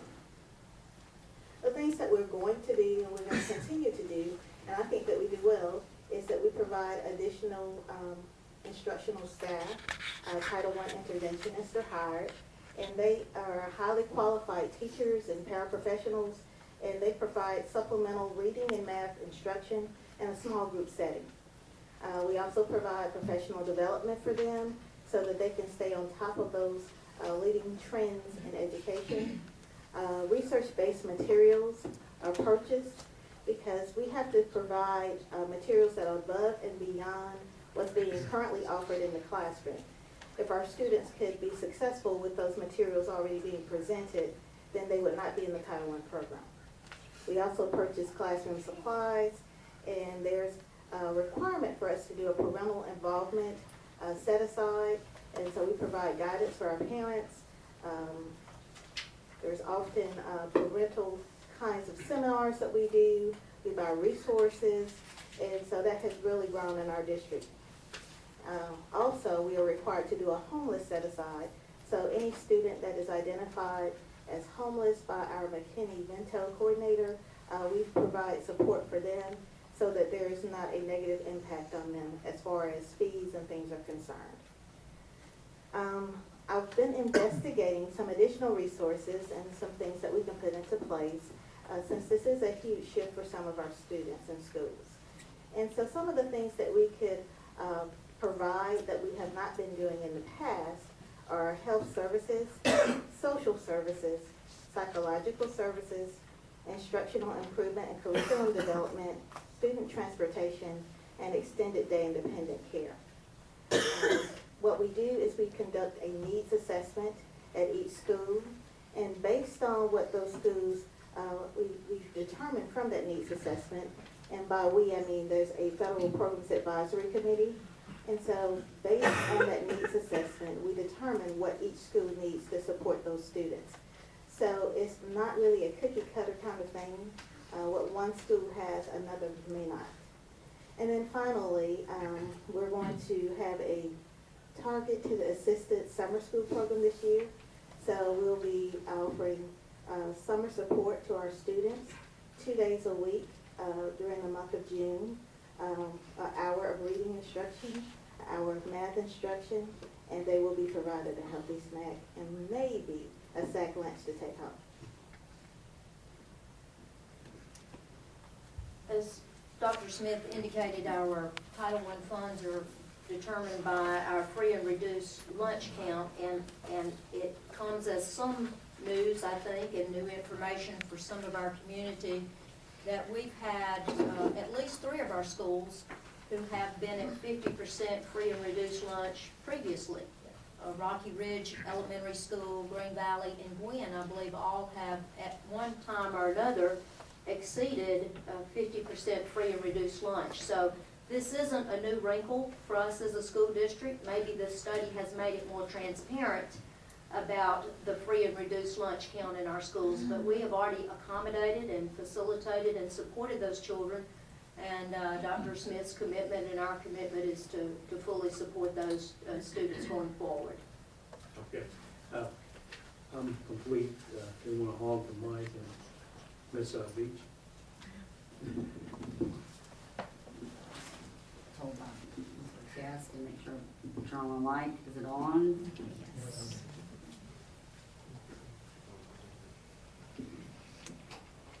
I'm Jill Gaines Beach. I'm the newest member of the board.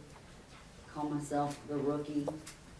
And as did Jason Gadsden, I am angry at him because he put this string thing right here, profile, and I will be 50 in July, and 50-year-old women do not want a profile to be sent all over the city of Hoover. But I will get even somehow, some way with Jason. I haven't spoken, had time to talk to y'all since I've gotten on the board in June. It's been fast moving. Mr. Sweeney, my lawyer, we talked about this being a 2.5-year process. And with me coming on the board in June, I have not quite been a year process for me, so I'm kind of behind. But I do, read the news. I do have friends, and first I want to tell everyone that is in this room that has sent an email, thank you. And all those that are not here, and unfortunately are seeing my profile right now, thank you for all the emails that you have sent me over the past few weeks. Someone said, I know that y'all did not read my email because I just sent it at 5-something o'clock. I've been in a conference room over here, and I've read all the emails. 2 community meetings I was not able to attend because my son will be a freshman, and I was at the freshman orientation parent meeting. And then the next one was my son's birthday. Jason Gaston videoed those for me, and I watched them, all of them.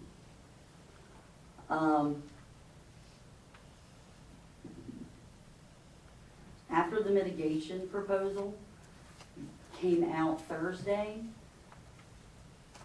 I learned about it when the community learned about it. There have been a lot of emails that went out during the very first one that was presented at the Metropolitan Church of God, and it would always say the Board of Education's proposal, and we talk about the Board of Education. Just want to clarify and let the community know that the Board of Education, us, 5 of us, and Mr. Cooper, who's with his son in the waiting room in Augusta, Georgia, we weren't at the table. The ball was not in our corner, handed over to us until Thursday night. I did not get this very well prepared document binder, was not ready until 2 o'clock on Friday. We've all read it. Well, I know that Craig, I've talked to Craig, and I know the other 3 gentlemen have as well. And I am old school. I like stickies, and so there's things covered with stickies and highlighters and underlining it. The ball's in our corner now. And so with that, I feel like I need to tell you a little background. I come as a mom. My son is in 8th grade now, and he will be going into high school next year. I, like so many of you, and ask my realtor, I'll plug her, Susie Hilton, in Bluff Park resident, I asked her to find us a house to live zone for Deer Valley. And I may be crazy to have asked that, Wayne Richardson's still in the room, because it was almost full capacity, and we had, everyone's talking about poverty, our poverty level was high, but I heard amazing things about Wayne Richardson and Scott Mitchell. So we purchased a house in a mature neighborhood called Russet Woods. Loved Deer Valley. Although the teacher-student ratio, we were high with the number of teachers. You didn't feel that way at all. You felt like you knew everyone. So many, and if you go to our policy manual, our mission statement, one of the things that I love about Hoover, and I have friends in Vestavia, and I have friends in Mountain Brook, but one of our mission statements and our beliefs, diversity is a cause for celebration. Diversity in our classroom is a cause for celebration. So like so many moms that showed up at the community meetings. They brought pictures of their children's class, their elementary classroom. I too have all my sons, and it is a slice of the world. And so for those poor people in Washington, New York that are checking me out here, I would love to let them know that my child sees no color. He has a friend whose belief is Hindu. He has a friend who is Muslim. They don't think about it. Coming to my house, I have no idea what child's gonna be there. And I love it. I've talked to my niece. She built a house and brought her daughter she adopted from China here, and it was in the preserves. And she's went zone to Gwen. She has a handicap. One of my reasons I thought she knew that she was called to do that is because of this city, what we are, what Hoover City schools are. We should celebrate that.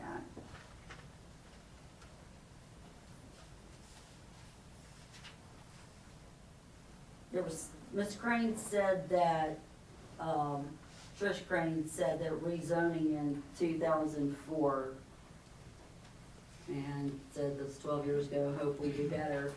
Well, my one and only, and I still call my baby boy, although he's 6'1", wears a size 12 shoe, we were third grade, going into fourth grade. We were rezoned out of Deer Valley to the neighborhood that I purchased my house to go to South Shades Crest. I was so upset.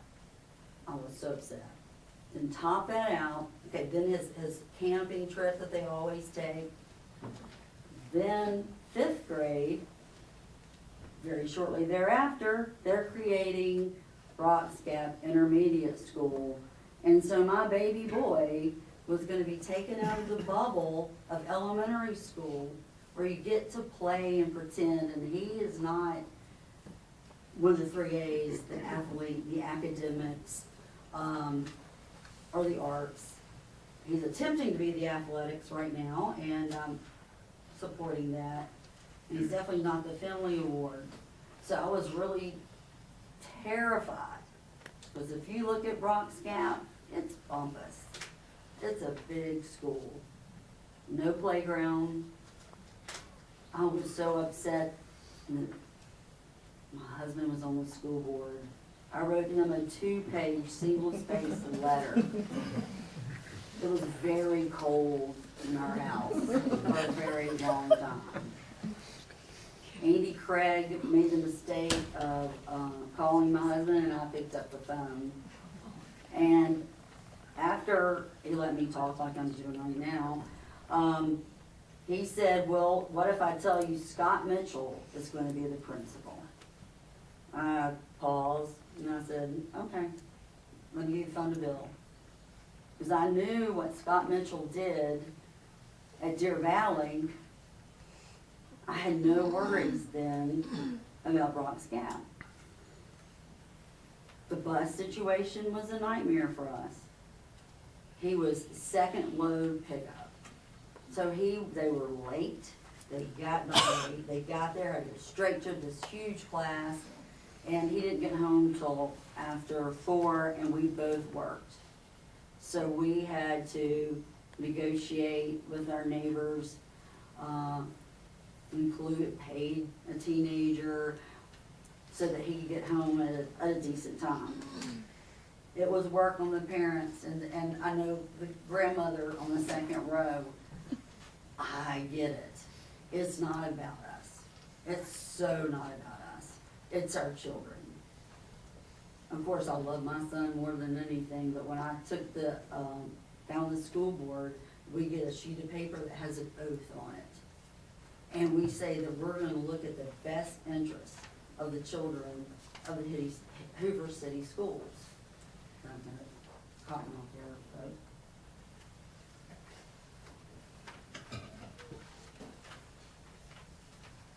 My my day job until January 15th, that I was a prosecutor and prosecuted cases where children were victims of crime. That showed absolutely no socioeconomic boundaries. It did not matter about what color your skin was. And it happened in Hoover, it happened in Fairfield, it happened in Bessemer. It happened everywhere. Then I was on the bench for about 7 years, and I did juvenile work. And my standard of review on all my cases was the best interest of the child. Saw the delinquents, and we have delinquents in Hoover. I saw the dependency cases. And those babies, that where the word poverty is brought around. And I talked with Dr. Smith today. I came here, matter of fact, with just loads and bags of stuff and just set up shop in a conference room. And Dr. Smith was gracious enough to come talk to me for about 45 minutes today. And one thing that she and I agreed about, and her passion, what she's doing, being our Title I representative in the schools, those babies, they don't choose to be born poor. They don't say, I want to, live in this multi-unit dwelling. And I tell you what, when they go to school, it's the one time that they feel a part, they have stability, they get to eat. And there's so many teachers in our school system. We have a fabulous school system, and I dealt with several school systems close, because I dealt with truancy, delinquency, that brought all those schools. And I know that they were concerned about resources, and whether those resources would be there. I can tell you firsthand that Hoover City Schools, compared to the several school districts in the Bessemer Division, we are up here. We have someone that her job is to try to identify children that are neglected and abused. And it's because of her, she has saved so many people, young people.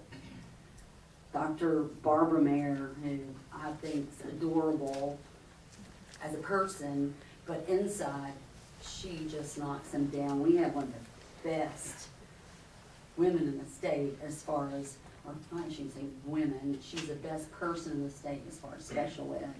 And those that have concerns about IEPs, she will make sure that your children are taken care of wherever they end up. The common denominator when I read all the emails, sometimes I wish I could just share it with everybody. Gwen loves Gwen. Bluff Park loves Bluff Park. Deer Valley loves Deer Valley. My neighborhood loves South Shades Crest. And the ones that got the bad rap, Trace Crossings, you do not want to cross a Trace Crossings mom. I will tell you that. Those women and men, but the women, they will bow up with you any day to tell you what a wonderful place that is. And they are so active. I was able, a few weeks ago when all this started, I went to Trace Crossings and got the tour of the school and what they have done with the funding that they have raised. And yes, PTOs are very important. Those that go to Trace, if y'all there with what they have going on right now, it's going to excel. It was one of our original schools in the school system.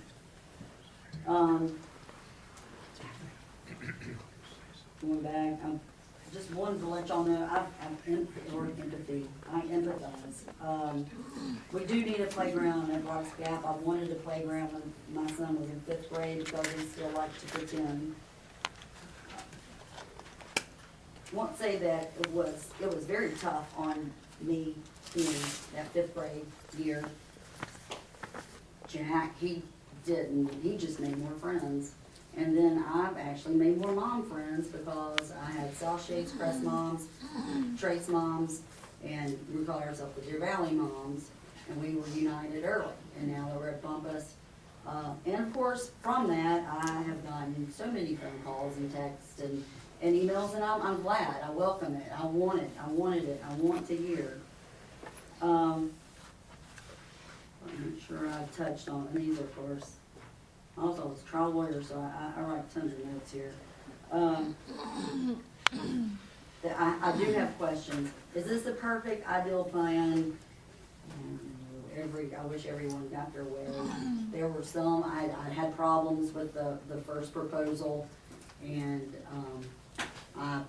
the major part of those problems were corrected for me. There were some questions, and I do it by color code here. Do you mind if I have a couple of people address some things that you've shared? Sure. So Dr. Mayer has actually prepared a document for us also, because we know that there have been concerns specific to those students who have IEPs. Obviously, those individualized education plans will drive and dictate not only the location of where those students will be, but their educational experience. And Dr. Mayer, I know you also have a document that you were prepared to share with our board. If that's okay, Ms. Veach, if we could just let her share, share just briefly, since you did mention that.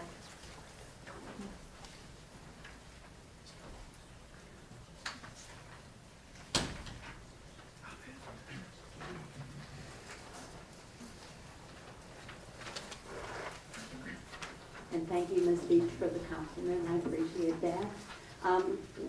The plan that I have given you includes several things.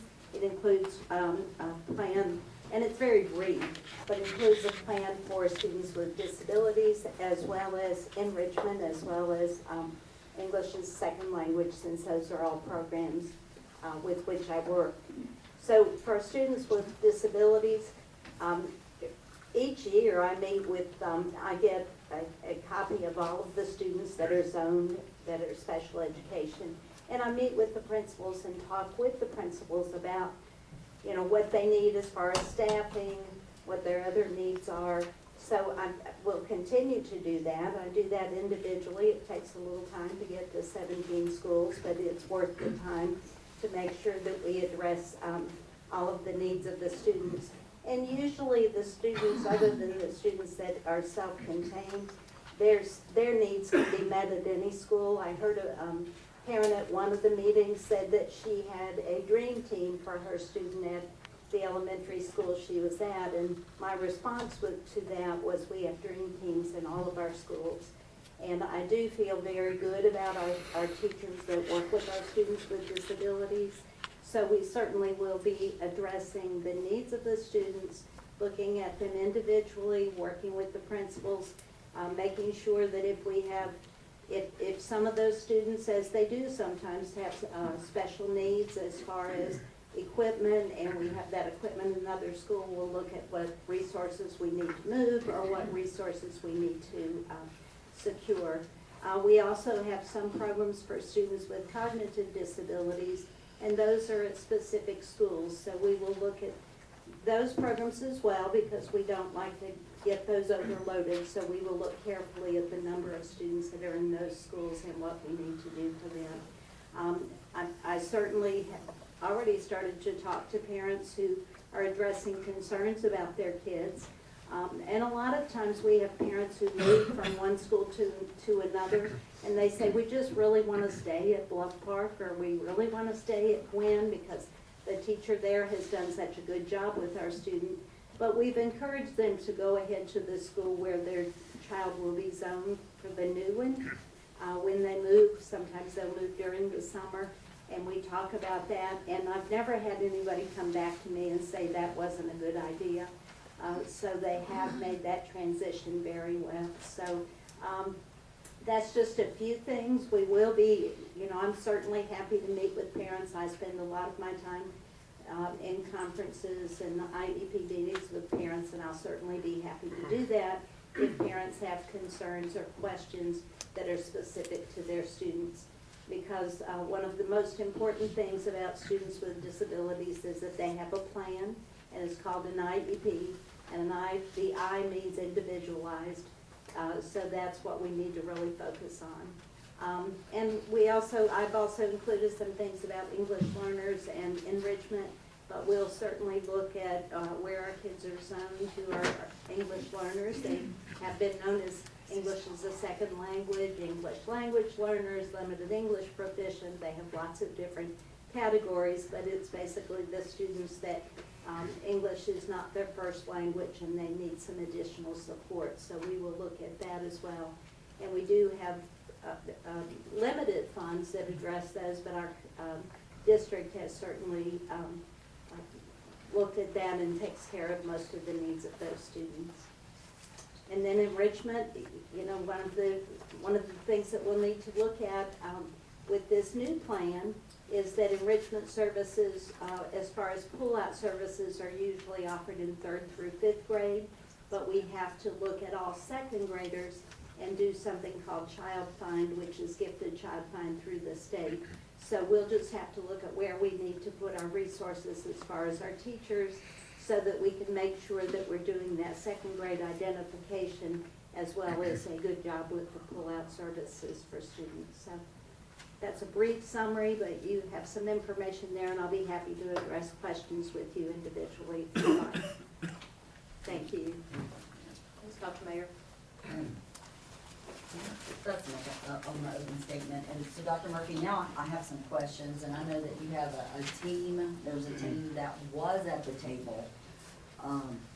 And so if it's appropriate for one of the team members to answer the questions, and I know I've touched base with what jumped out at me when I read the mitigation, I refer to this as the mitigation proposal.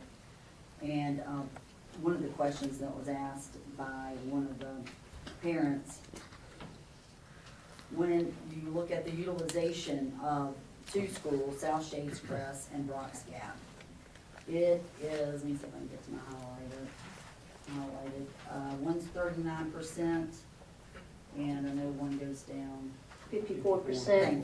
Thank you. Dr. Dotson, will you answer that for me today? That helped me feel comfortable with where we are. Can you please explain what you had said to me and the give and take of how we got there from the first proposal to this proposal? Might help if I move this map over here. Let me say this while he's moving the map. The plan that we brought out to our public, the plan that was shared on February the 4th, was a plan that in concept we agreed to with the Department of Justice and Legal Defense Fund. We needed to get a plan to our public to begin the conversation.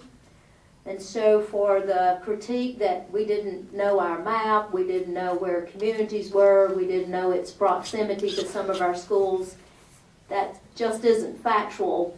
What indeed we did was to bring a plan to you that in concept we had agreed with the parties to that plan, but in bringing that plan out to you, you gave us, because of your voice, because of your input, tremendous leverage to come back to the table with the Department of Justice and Legal Defense Fund and to say to them, here are some things that we saw, we knew, weren't perfect in that plan. And by the way, our community's given us significant voice, and there's a lot of passion around the plan. And so I would say to you that your voice, your input, the community's passion gave us a tremendous amount of leverage to be able to go to the table and successfully do some of the things that we quite frankly knew were weaknesses in the original map. But it was an opportunity for us to get it forward, engage the conversation, use the leverage of the community to help us create and craft a plan that we believe is much better. Very good. One of the major concerns was longevity of the plan, and obviously that means looking where your undeveloped land is the greatest. And we have people use different terms for this area of the city, some people refer to this whole section as Lake Wilburn. Lake Wilburn proper is actually a very small portion up around here. The road that kind of that goes through this valley is Elvira Road, and so I've referred to it as Elvira in our conversations.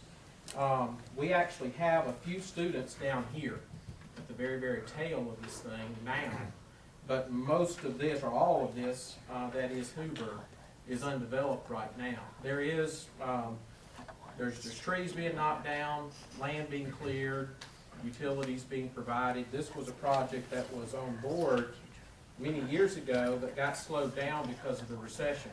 And of course, now with the economy picking up, this is coming. So there's still a lot of unknowns about this, but we do know, and we've tried to provide for a portion up here in the Trace Crossings area that's going to be immediately adjacent to that.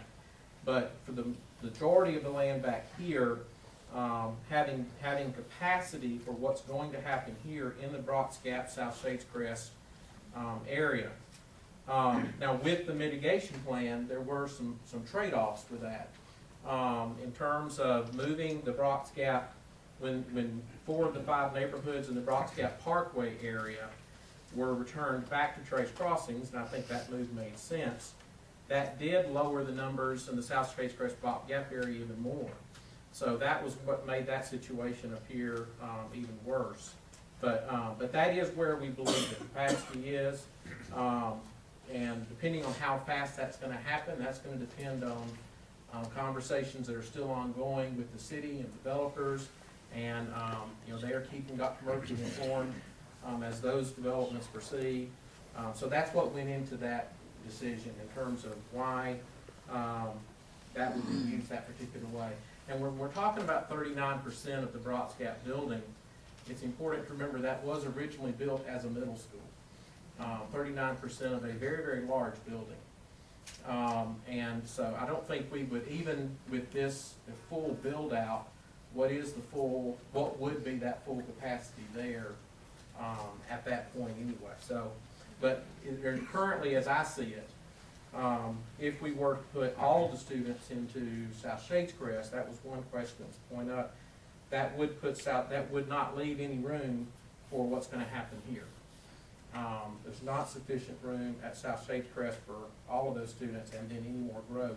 And Dr. Watson, I don't know, can you just tell me what you're pointing at? I'm sorry. That's okay. Elvira Road area. That southwest. Yes. Yeah. Morgan, yeah. And so that is the build out that you're anticipating besides Lake Wilburn, is there any other build out that would be zoned to South Shades Crest? No. Well, yeah. Isn't Lake Cyrus? There's a small place in Lake Cyrus. Lake Cyrus. And I'm have you up here, and you answered this question for me earlier today. Actually, Ms. Green, I know that you can answer this as well. To allow Deer Valley, Trace Crossings, South Shades Crest to stay K-5 through 4, and to allow Brock's Gap to still be 5th and 6th grade, going back to Bumpus at 7 and 8. Why can't that happen? Well, we would lose any capacity that we had for growth in this area. It would basically keep us in the position that we're in now, with all of those schools dependent upon one another. And with the changes that we've had with so many of the enclaves going back into the central part of the city, that's a substantial part of this change. And so that's changed the overall dynamics as well. So I don't believe we would achieve the goals of the plan that way. I don't think we'd meet the objectives of all of the plaintiffs either. Yeah, that's what I believe was told to me. Yes. That was one of the directives. Yes. So what you have is a compromise situation where for the school district, is that a perfect plan? No. For the Department of Justice, is it perhaps their ideal best plan? No. For LDF, is it the perfect, most ideal plan? No. It's a plan that allowed all of the stakeholders, all of the parties to come to the table, compromise and mutually agree to a plan that we believe addresses the concerns of the parties. And Dr. Murphy or Dr. Dotson, since one question, another problem that, or something I was concerned about is, and I'm sorry, I'll call you his grandmother. I don't need to go. Katrina? I'm sorry, because you're the split with Trace Crossings that they'll go to Simmons and then to Bumpus. Yes. So what's the reason for that? Y'all couldn't accommodate all Trace to go to one middle school? There's two reasons. One is you do want, one of the goals of the plan was to leave sufficient growth in the western side of the city so that future developments would not require extensive new zoning. And so we need to leave capacity in the westernmost middle school, which is Bumpus, for that potential build out here that could come. The other issue is, and Trace is unique in the fact that one of the middle schools, I have to find my bearings here, one of the middle schools sits here, Robert F. Bumpus, which is at this end of the purple Trace Crossing zone here. Simmons sits all the way up here. Gotta get my, here we go. Simmons is right here. So we've got a middle school at either north and south geographic extreme of that area. So you've got students in this part of the Trace zone that are obviously much closer to Simmons. You've got students in this part that are much closer to Bumpus. Mathematically, you could send them all to Simmons. That would be possible. But it would, again, you're going to have a large number of students in this area who are going to be within sight distance of their middle school, driving a large distance away to get to the other middle school. While there's room for, not all of them, but some of them here, it just made sense to us to keep them closer to their home. Thank you. Okay. And Dr. Murphy, as to this question, the concern that has been expressed in emails, and I told you I now have some friends that text me and email me as well as a concern about Simmons. And I also know Brian Kane, because at one point in time he was the... Come on in, Brian Kane. Yeah, okay, Brian Kane Put you on the spot too, principal at Crossroads, and he was in juvenile court daily. So you and I became good friends. Who had gotten into trouble. I think juvenile got it away. Yeah, you have to be 18 or younger to actually be a delinquent court. So that is how Mr. Kane and I became friends, but the concern is Simmons, and I shouldn't be asking him this. Yeah, we've talked about this. Just the size of it, the students, and I know the people refer to the poverty number, which Dr. Smith and I talked about, just the definition of poverty. This is a formula for Title I, as it explained to me, but poverty means so much. There's different definitions of what poverty. You have to have a formula in order to get funding, but then that funding can go help a lot of children, property owners, single parents. Mr. Kane, how are you feeling about getting all these children? Real quick, got a daughter headed home, no way to get in the house, so I really am going to be brief. Okay? So when I first became principal at Simmons, I need you to understand this, and it's okay if you disagree with me on this, but I'm going to tell you anyway. I prayed that if it was the right move for me and my family, that God would move me to Simmons. And it took a long time that summer for that thing to work out. And I moved to Simmons because my heart was at Crossroads, and Anna, it still is with you. So when I got there, I have prayed ever since that God would have a bigger influence in my life and let me influence more kids. So when I got the word that we were expanding, I felt like that was the right thing. I want those children. I want all those children. I've talked to Tamla, and she wants to keep her children at Bumpus. So I think it's a good thing for the children, and I think it's going to be fun. I'm telling you, I know some of the children are worried, but if we had 5 donut days in a row to start the school year off, everybody would be great. So lunches, that was a concern. So one of our issues was lunches and how we're going to get that, and we've worked out the seating capacity and we've seen all that. So if everybody who is going to show up shows up, we still will be able to serve lunch. We've looked at the lunch times already. We even put tables in the lunchroom to accommodate that. We even brought kids in from the other grade just to sit in there and see how big it would be. And yeah, it's packed, but middle school's always packed. It's like a bunch of squirrels all the time. It's awesome. It's awesome, and you should come there. It's good stuff. So the seating capacity is fine, but in addition to that, we've looked at changing our schedule a little bit, where 2 teams would come in to lunch while 2 teams are in a academic strategies type of class, but in an advisee kind of class. Then those other 2 teams would swap. So essentially, we could have fewer kids in the lunchroom than we already have, versus having 400 in there, which we don't need. Yeah, we have some issues with getting enough lockers in there, but we've got room to put the lockers in there. We have some supervision issues, but we've always had those, and we always figure out how to do that. It's a matter of getting the right people in the right place at the right time, taking care of the kids. We got an awesome bunch of people that come through Simmons Middle School. Raise your hand if you got a child at Simmons Middle School. Is that not an awesome place? Yes. You better run off. Put them back. It's a great place with great people that take care of great kids. So I'm not worried at all. At all. As a matter of fact, I'm very excited. Brian's already met with Melinda Bonner, I believe, who's been working with him as it relates to lunch and accommodating those students. So, proud of Brian and other principals who are just looking at what all this would mean to them and how they can answer some of these questions for themselves. And the increase, I know that we're using a chart here as far as the poverty percentage. Is that a concern to you as far as what is said? I'm sure this has been provided to you as far as the increase. Yeah. So you have to understand my background. I am a child of poverty. I was a special education student.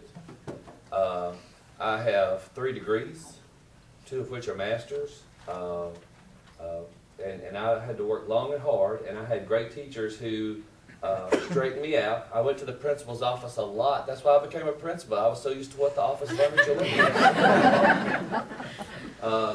So no, that's not a big concern to me. The thing that's always a concern to me is my job is to make sure that I hire the right people and put them in place with our children. And I truly believe we have that. And so if you care about children and you're in education, that's at 99.9% of the battle. It really is.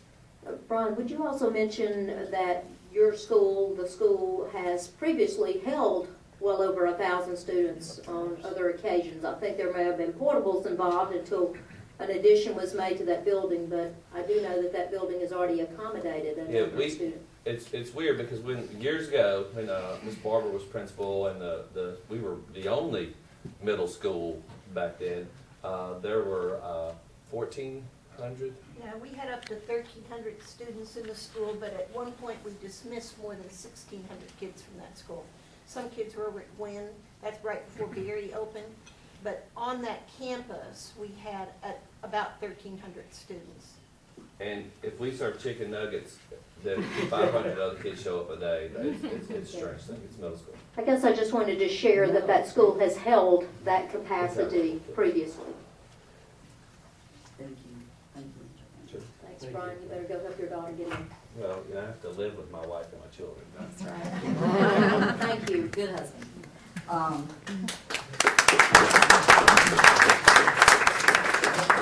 Dr. Murphy, these are what I call cross-examining questions. Did you, your team, did y'all draft this mitigation plan to move non-poverty children to high-poverty schools for test scores? We did not. The mitigation plan, the options of the mitigation plan were all designed around the concerns that we heard from the community. So every community concern went into a mitigation plan a mitigation plan that we sat in front of the Department of Justice and LDF and went through every concern that has been brought to us tonight and brought to us during our 5 community meetings. Advocated for every one of those. There were ways we could do some and ways we just couldn't get others to happen because of demographics or other variables, for which I mentioned a number of those to you when I started my presentation. But in no way have we tried to design anything to disperse students who are struggling learners. No. Next question, and this one, I know there's a lot of parents, Page Drive and O'Neill, in that small area. And one email that was sent to me said that y'all singled out those streets. Is there any reason, did you single out those streets? We didn't single out any locations. Again, remember I started my presentation by talking about this being a school district.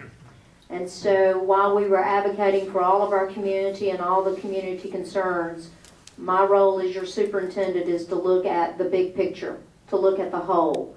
And while I realize that in looking at the whole, others are just looking at their street and or their subdivision, that was not the task before us. And so when we looked at the impact of a couple of streets or a small section of the community, when you put all those pieces together, standing in isolation, maybe it was a minuscule impact, but when all those pieces come together, it can profoundly impact a plan. And so, again, we were designing a plan for a school district, not designing a plan. We weren't being less than thoughtful, but our objective was not just a single section of the community. It really wasn't even about a single school. It was about all of our schools. And collectively, how did the impact of one and what we were doing at one school impact another school? Because at the end, we had to look at the whole. And in those discussions, you have other lawyers that are present at the table with Mr. Sweeney, as well That as is correct. the team, and you can't divulge what they said, or I know that's privileged, and they will definitely get upset. I'm not talking about this street, I'm talking about in general. Were there some areas that y'all requested to be changed and it was objected to by the parties? We actually shared all of the concerns, realized that some of those concerns were going to be easier than others to implement in the plan. We understood that all the parties had various criteria and objectives that needed to be met. And when we reviewed that together, not in isolation, but when we sat at the table and talked through every one of those options, it was obvious that some of them just could not work in order to make the whole plan work, because each part impacted the whole. So every concern went to the table, and all parties, including LDF, DOJ, and the school district, talked about the impact of each of those options in the mitigation plan. And was Pinecrest, and I know the close proximity to that with the preserves, and you may want to defer this to Dr. Dotson, but is this, can you expound a little bit on was there a particular decision about that, or was that just part of what you were just saying, that just a little bit changes the minds of others? Yeah, so every change that looked small, when those changes came together collectively, had a larger impact. We could have a lengthy discussion tonight about why didn't you go one additional street north or one additional street south, east or west. In order to do that, then it was going to have a residual impact somewhere else.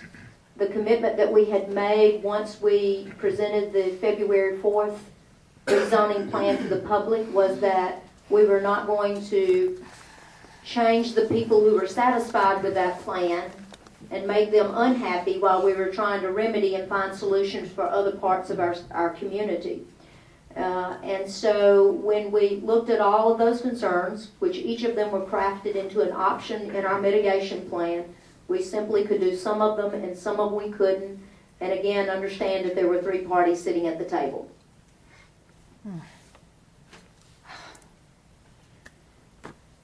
Not true. This, Not true. I've also Just not learned, you, as a lawyer, Mr. Sweeney, you never say last question, because there always can be like 15 more last questions. Mr. Sweeney, you had sent me attorney-client privilege letter, and I do not want to, of course, break that. And I kind of touched with this to you, whether I'd be comfortable. One thing that you had said to me is, if this proposal, if this is not passed, Judge Hackala, is she going to be doing a trial schedule? That's what's proposed. And it's proposed that the judge has told you that? That's correct. Okay, because usually judges don't propose, they tell, is that correct? It's How set that's- for April 7th and 8th.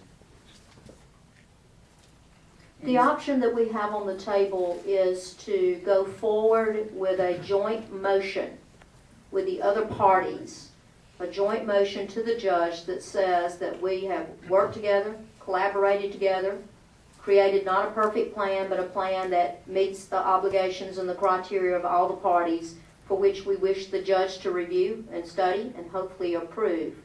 In the absence of our board approving that, then we go forward perhaps with DOJ and LDF with this plan. I don't know what their decision would be.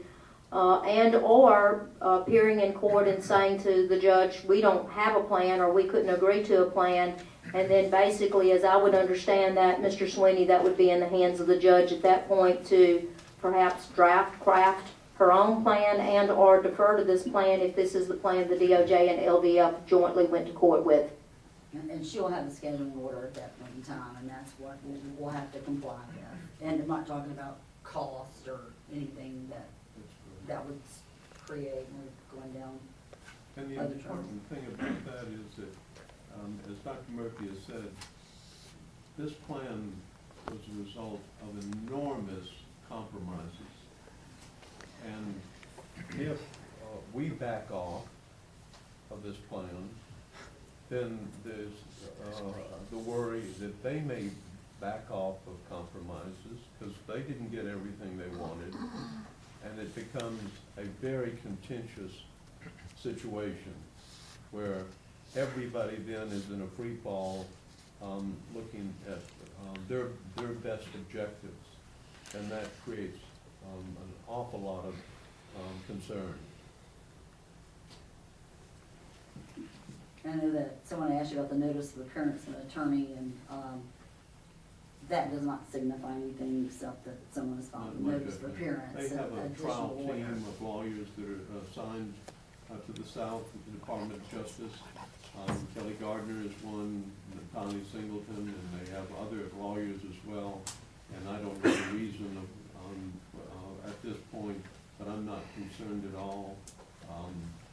At every point, Connie Singleton would say, thank you, I understand what you're proposing. I'll have to consult with our team here in the Justice Department and get back with you. And so Natani has been consulting with her colleagues there in the Justice Department at each step of the way.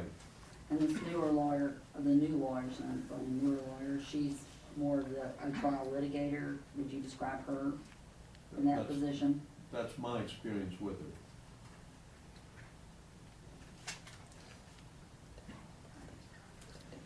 With that, that was the last set of questions. I do hope that, y'all know that I've studied this. I have, and I've come to the table when I have, understand that this was a continued, due to Mr. Craig, when he was, resigned last year.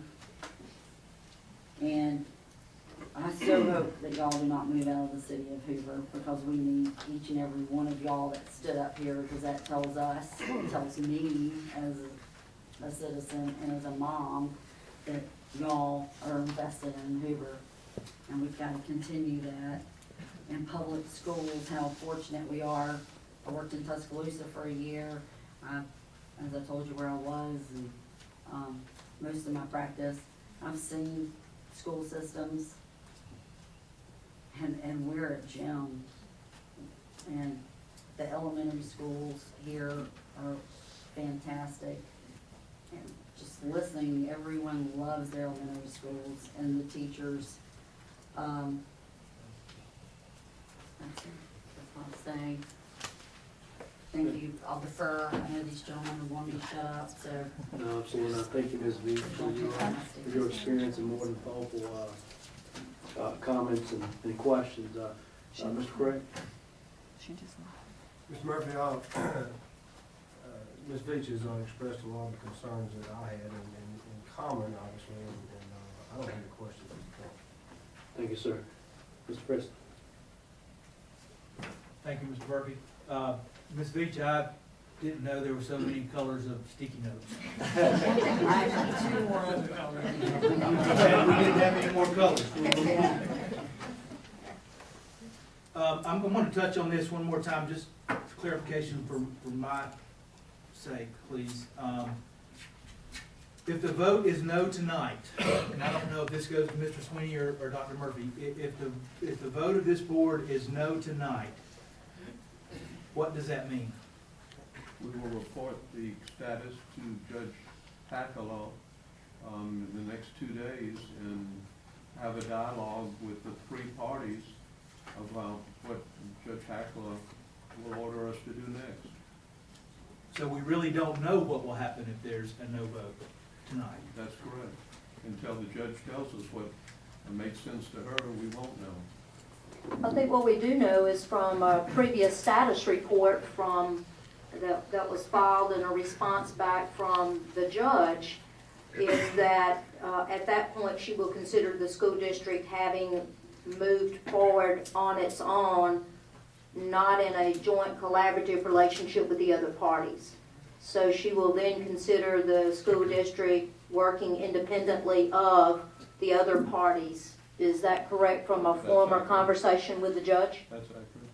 So is there precedence from prior cases where she has had situations that a board could not come to a consensus vote on a plan that was presented by a superintendent, that her or some of her other colleagues that would be reviewing these unitary status cases would draft a plan on their own and hand it back to the school system and say, here's your plan? I have not seen that exact scenario. Okay.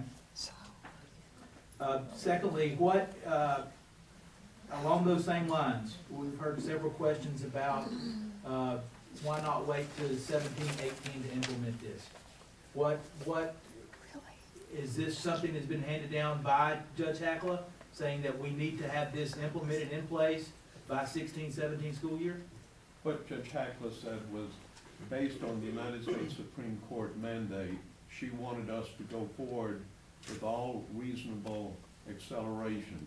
And so with that in mind, we told the judge what we thought was feasible, a plan. We got with the Legal Defense Fund and the Justice Department, outlined the schedule, the critical path that we thought was reasonable. Dr. Murphy, when she came on board in June 1, was particularly concerned about time to implement it. So we looked at what it would require for staffing and busing and everything else. Went back to the parties, got a consensus of what seemed to be a feasible critical path, went to Judge Hackla, and we pledged to Judge Hackla that this was the critical path that we would try to stay within. So we made our pledge to Judge Hackla based on the overture she said to us last fall.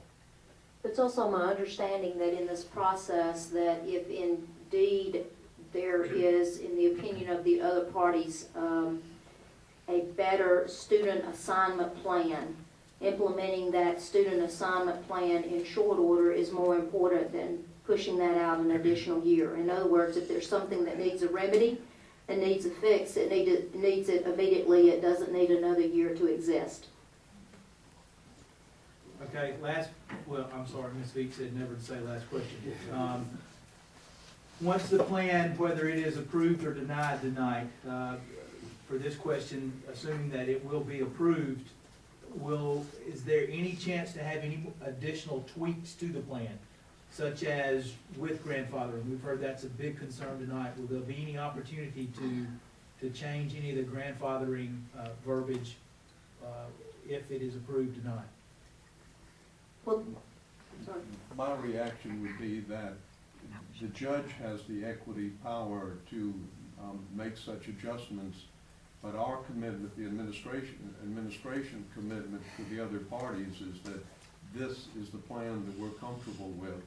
And so based on that commitment, I don't think we anticipate any changes at this point, but Judge Hackler certainly has the option with her equity powers to make changes. Okay, and if I can have just an opportunity, please, Mr. Murphy, if that's okay. As you know, it's been, we talked about Mr. Cooper and his family. We're set up tonight, and he's watching us, and he can't talk to us. And those of you that know Mr. Cooper know that it is very difficult for him not to be able to talk back to us. So if I may, I would like for us to show our support for Mr. Cooper and his family tonight by standing up and showing an ovation for him, please.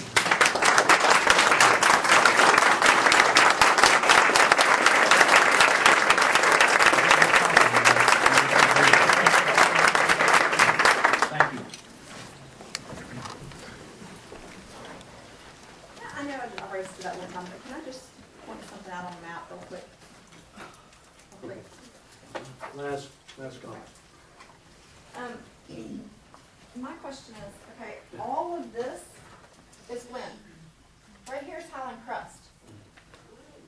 Gwen, Trace, Gwen. It is a big U around Highland Crust. What does that serve with how many people we have in our neighborhood? 20. Huh? 20 kids. Yeah. It's carved out. It's carved out. It's carved out. It's an enclave. In fact, it's carved out. Highland Crust. This is yellow, yellow, yellow, and then over here's yellow.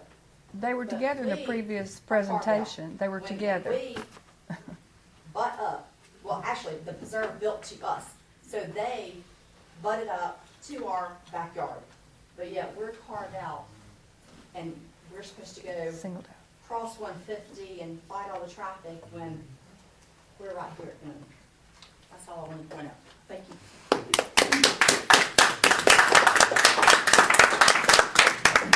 We have before us the current rezoning plan. No additional questions from the board of Dr. Murphy. Do I have a motion to approve the current plan proposal? So moved. Do I have a second? Second. All in favor say aye. Aye. All opposed. The proposal rezoning plan has been approved. Our next scheduled board meeting will be March 14th at 5:30 at Rocky Ridge Elementary School. Again, that is March 14th, 5:30 p.m. at Rocky Ridge Elementary School. The children got no vote tonight. Yeah, The or the children got parents. no vote. Yeah, we're stakeholders too, you know. I know this isn't going your way, but I'm principal of Trace Crossings. I really would love for you all to visit. I know that. I know this is all, I understand you not to retire. You're gonna have to stay. But really, I would love for you all to visit. And I understand. I've been in your shoes. I do understand. But I really think kids can be in my school. And I really would love for you all to come.